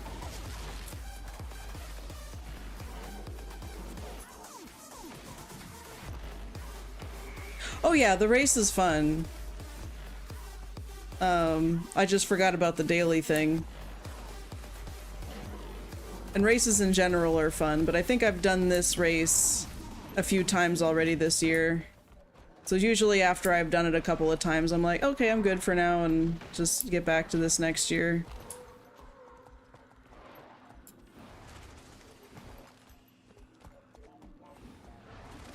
My greatest life. Allow us Shoko. I suppose you were killed for real this time. My Oswald, are you beginning to wilt? A few centuries in this void of misery has done very little for your complexion. Alright, cool. So there's that daily. Where did I think I went around... We're going back over there, right?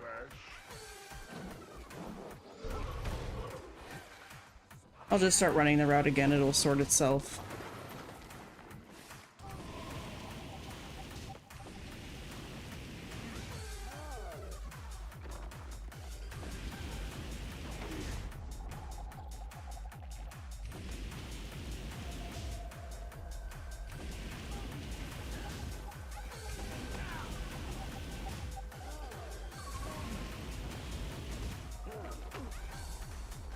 Might makes right. Anger rising.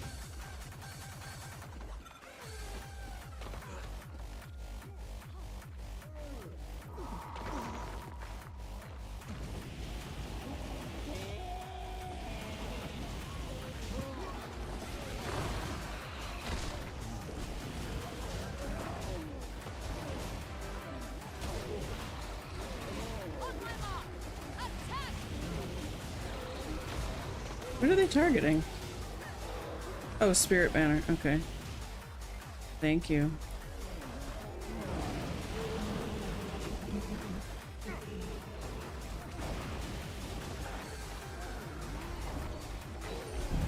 Callie Xenon is grateful. Oh, wait a minute. I thought it was gonna say actually thank you. But it just said Callie Xenon is grateful because I put TY. Oh, that's funny.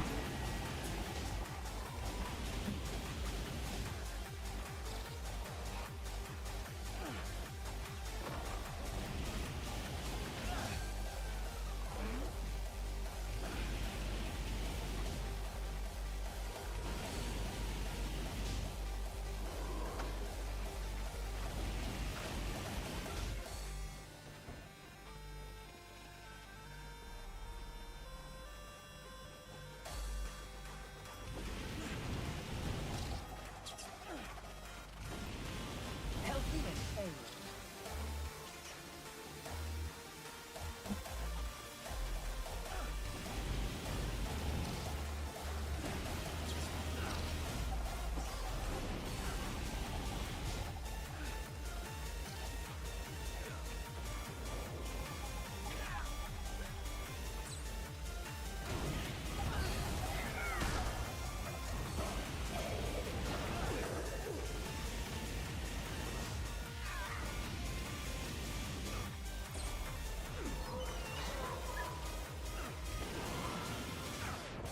Might makes right. Oh, thank you, Heat Thing, for serving everybody.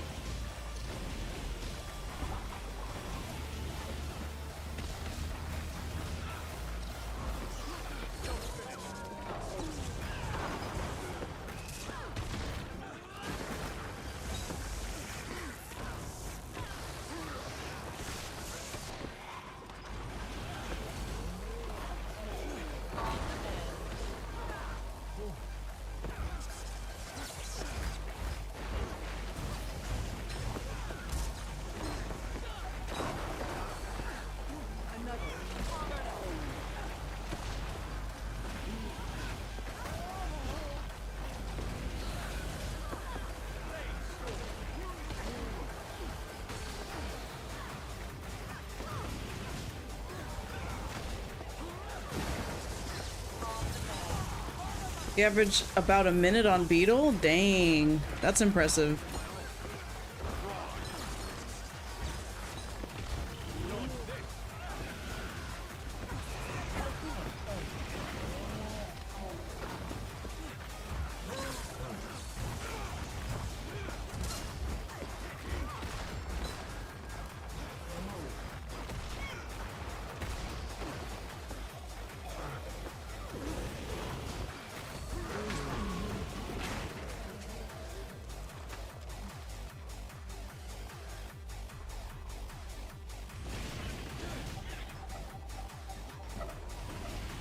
On the mend. Anger rising.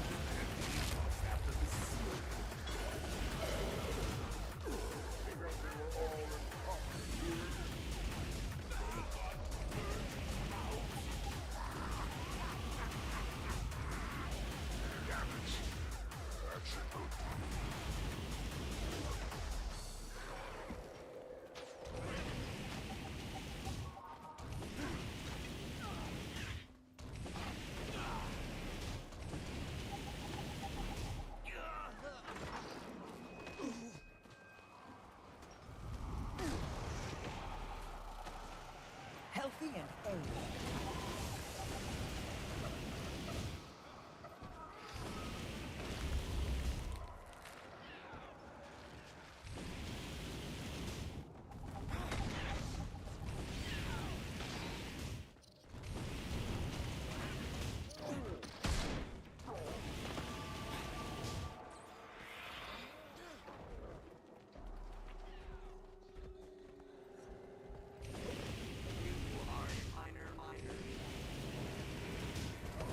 Ooh, it's a pretty skin.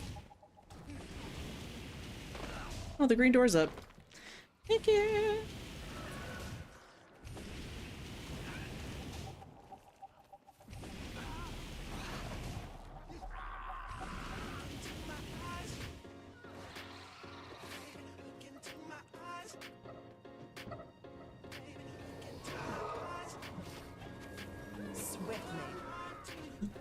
Candy core!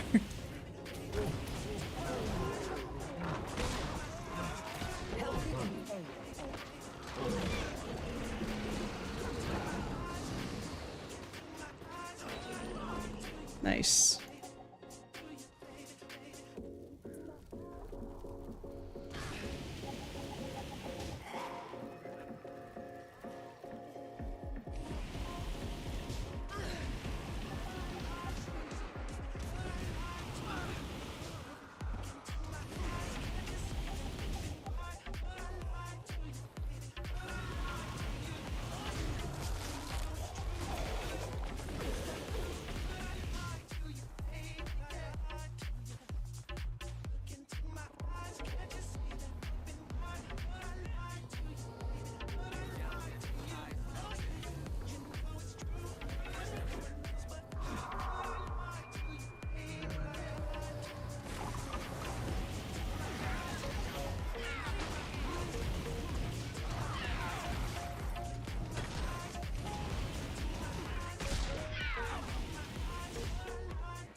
Oops, wrong direction.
them apart.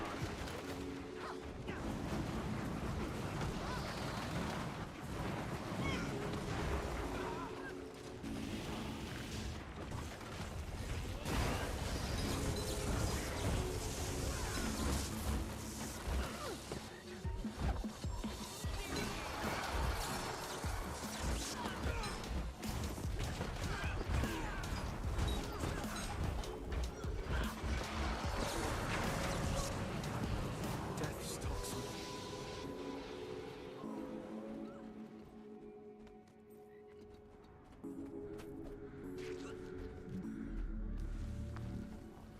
Hugo, tell me once more about how you conquered Valor. A brilliant victory? Oh, wait, you didn't! That's right. I remember we were atop the Kodash Bazaar, swords drawn. Morphine my prowess. He succumbed to my power.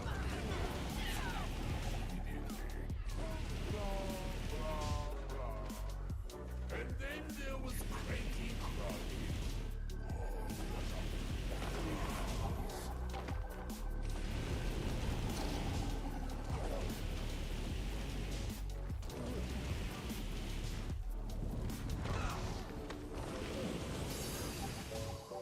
You'll be feeling that one for days.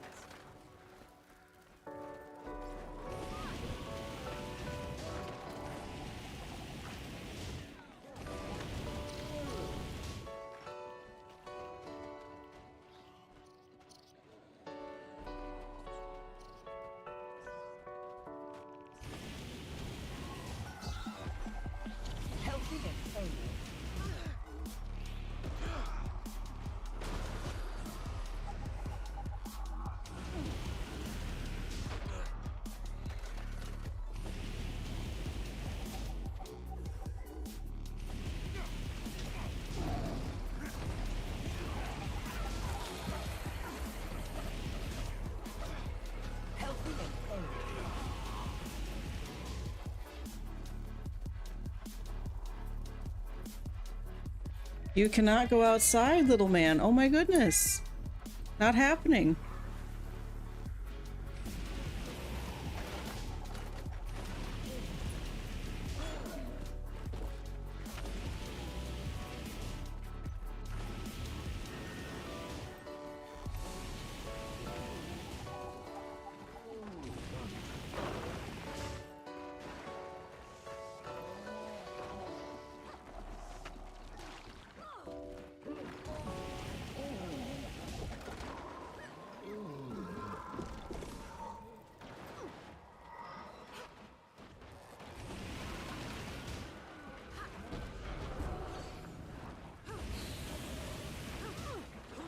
Now that's a combo.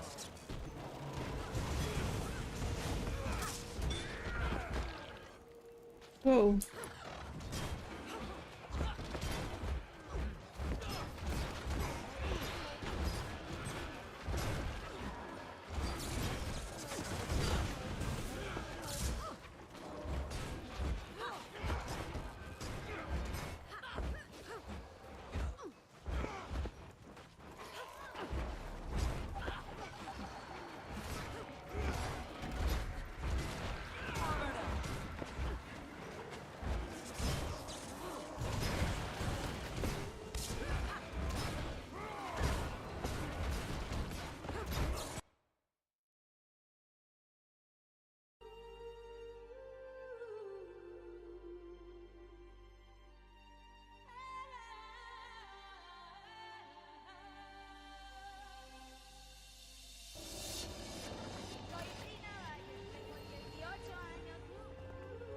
On the mend.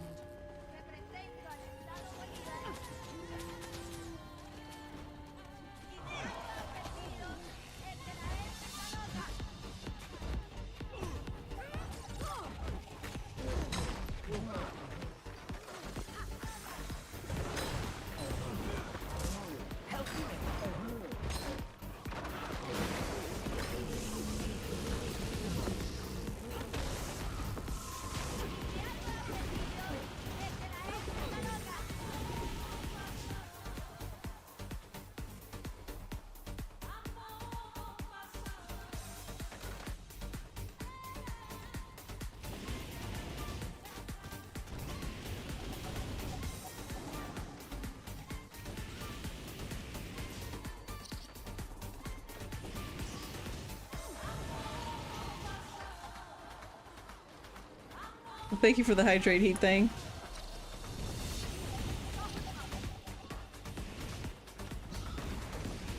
Begin mining.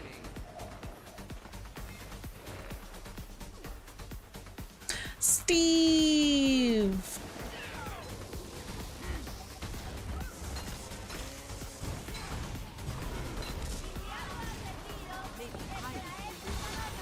No.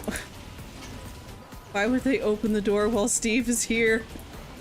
Why would you do this? I can't believe you've done this. I guess we have a big enough group to handle both, but...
I'm okay.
Eh.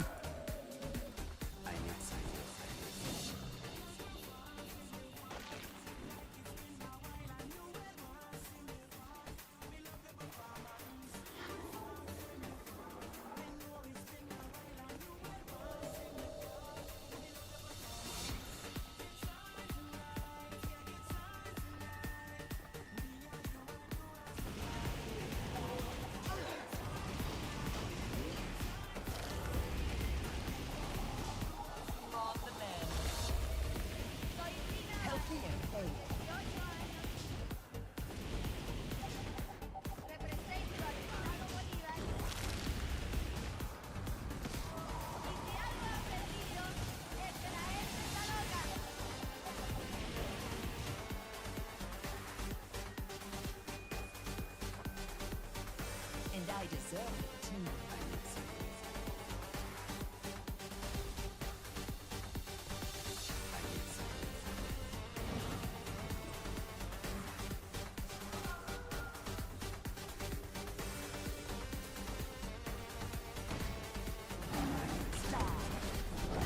Did that hurt?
I have mail. Why do I have mail?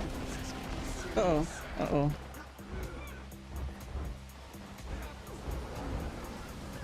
I need reinforcements. I was getting tired of lying around. On the bed. Take them out. Now that's a call. Healthy and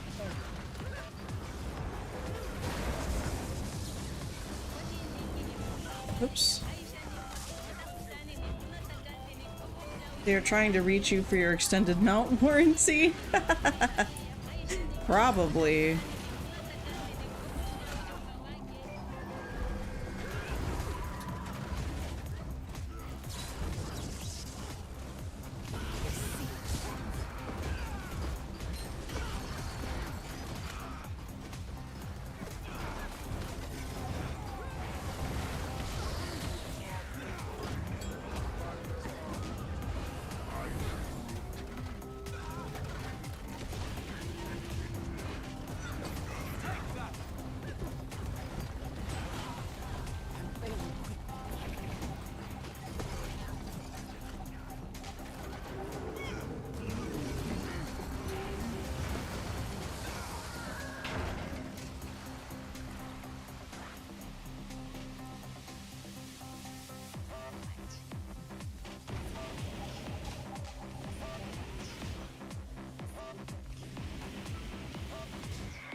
Healthy and healthy. Anger rises.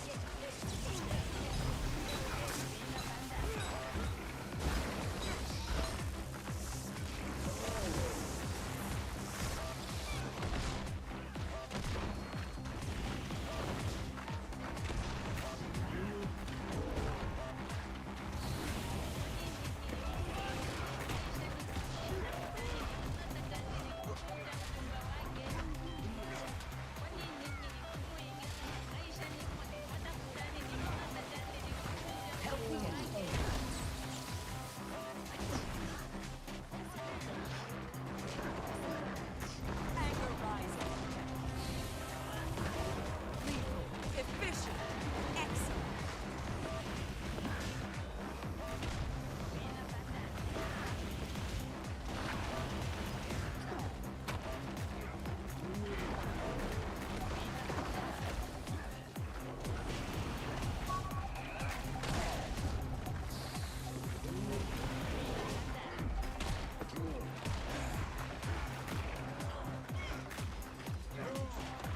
Healthy and healthy.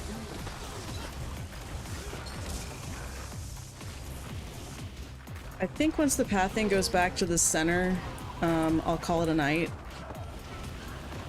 And I'll type that to everybody else that's here too. Let them know I'm tagging down.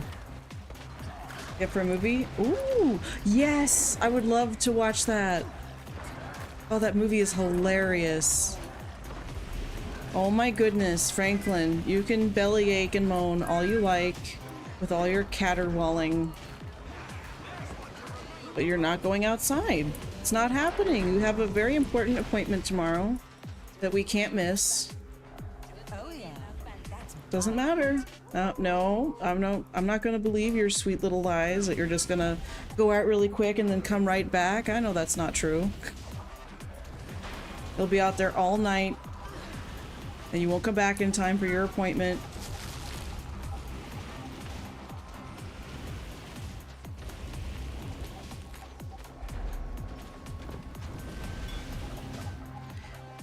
Oh, well, he had a scuffle with something last weekend, so we're just having him checked out. He seems fine, but you just always check.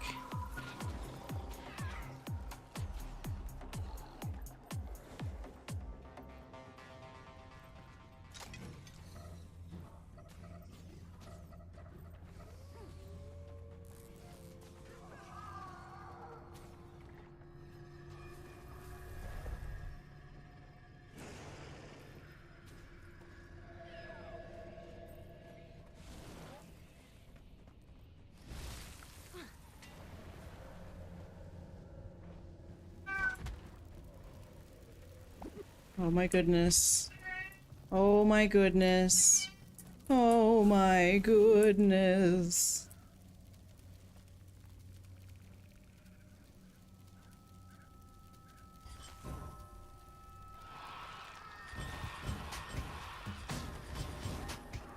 It'd be nice if there was a way that you could add the finishers without...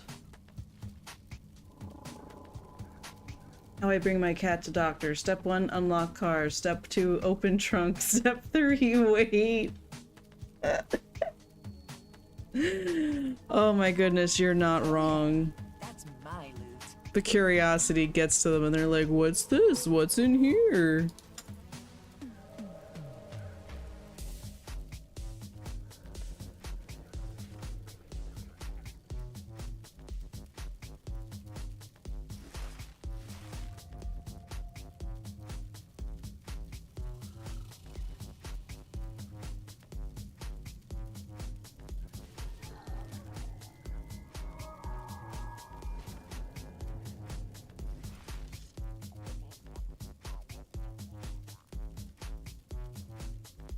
Nothing like the spoils of war.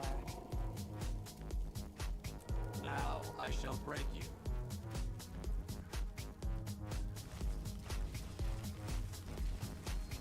I close my door and I don't think, oh, that's, yeah, that's why. Are you doing a voiceover, like explaining your caravan thing, or are you just trying to hear what you're editing? This is most remarkable.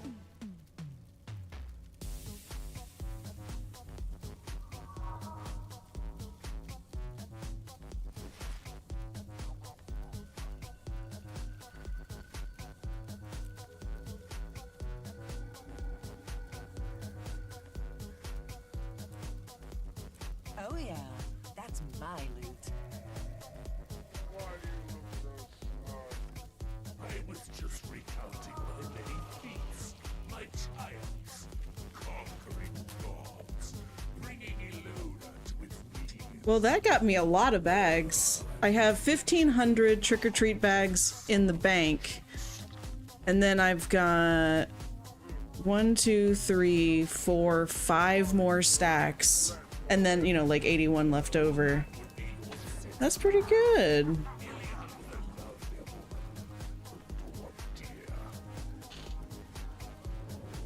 Oh, you should definitely do a voiceover. Because I think that would be really cool. Something else that might be kind of interesting is like, what if you were reading something about the game, almost like you were reading a book, and people were like listening as they were watching the caravan go by. So like, reading any lore that was currently available, or reading stuff about running a caravan. Call me Hunch. Oh wow, yeah, I got quite a few pops in my back right there, just with that stretch. Thank you. Oh, that felt really good. I feel more awake.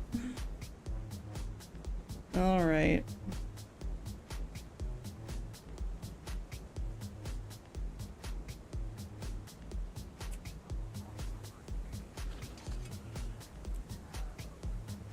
See you.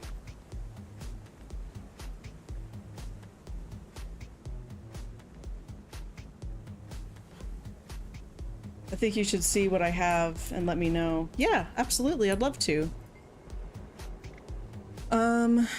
we're going to go to Lion's Arch, and then from there, we'll be able to go to the homestead.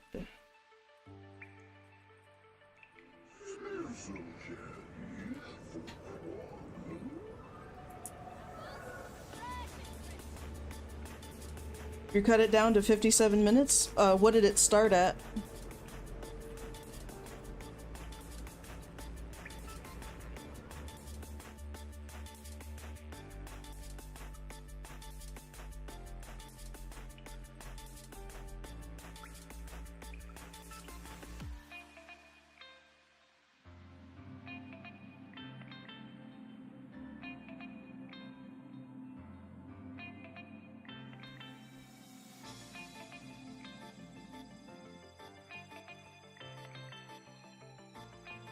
Okay.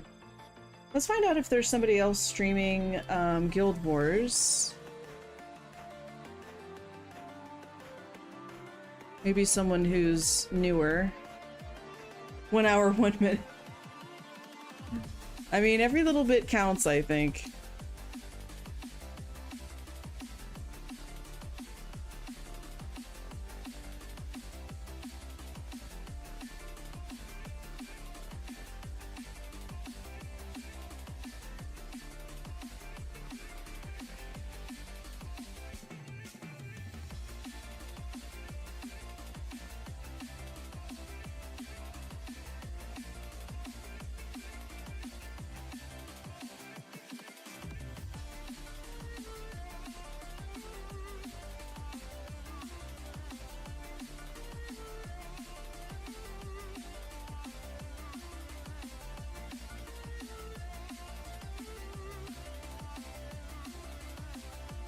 Well, it's hard to tell if any of these current streamers are new.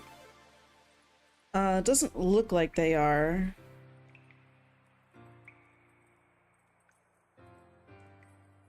What's this one?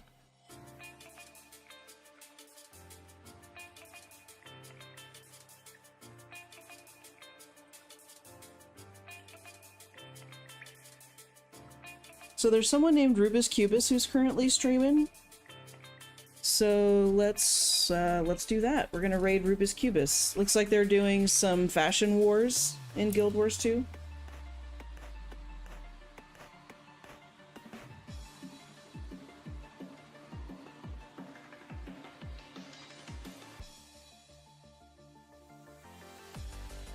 There we go. So tomorrow's going to be more Guild Wars 2, more Halloween stuff. I'll probably run more labs with my tag, because that was a lot of fun. And then Tuesday, it depends on if Halloween event is still going or not by the time that I'm streaming. If it's not, then that will be working on more mastery stuff, probably creating an outline for the lore dives. And then on Sunday next week I'm going to start working on lore stuff. So at the beginning of the stream, for about the first 45 minutes to an hour, we'll be talking about lore with a specific topic of research, like a region, a person, a group of people, what have you, an event. And we'll talk about that for a little while, explore it in the wiki, maybe explore it in the game, and then start playing Guild Wars 2 for the rest of the stream. But that's going to be a new thing I'm going to do. Likely not. Okay. Yeah, I didn't think so. I was like, eh. So in that case, I'll be working on creating an outline for different things that I want to research in lore. So recommendations are welcome for that. But yeah, next stream is going to be Friday for a retro stream. I'm going to hold a poll in Discord. My time is running out. I'll see you guys later.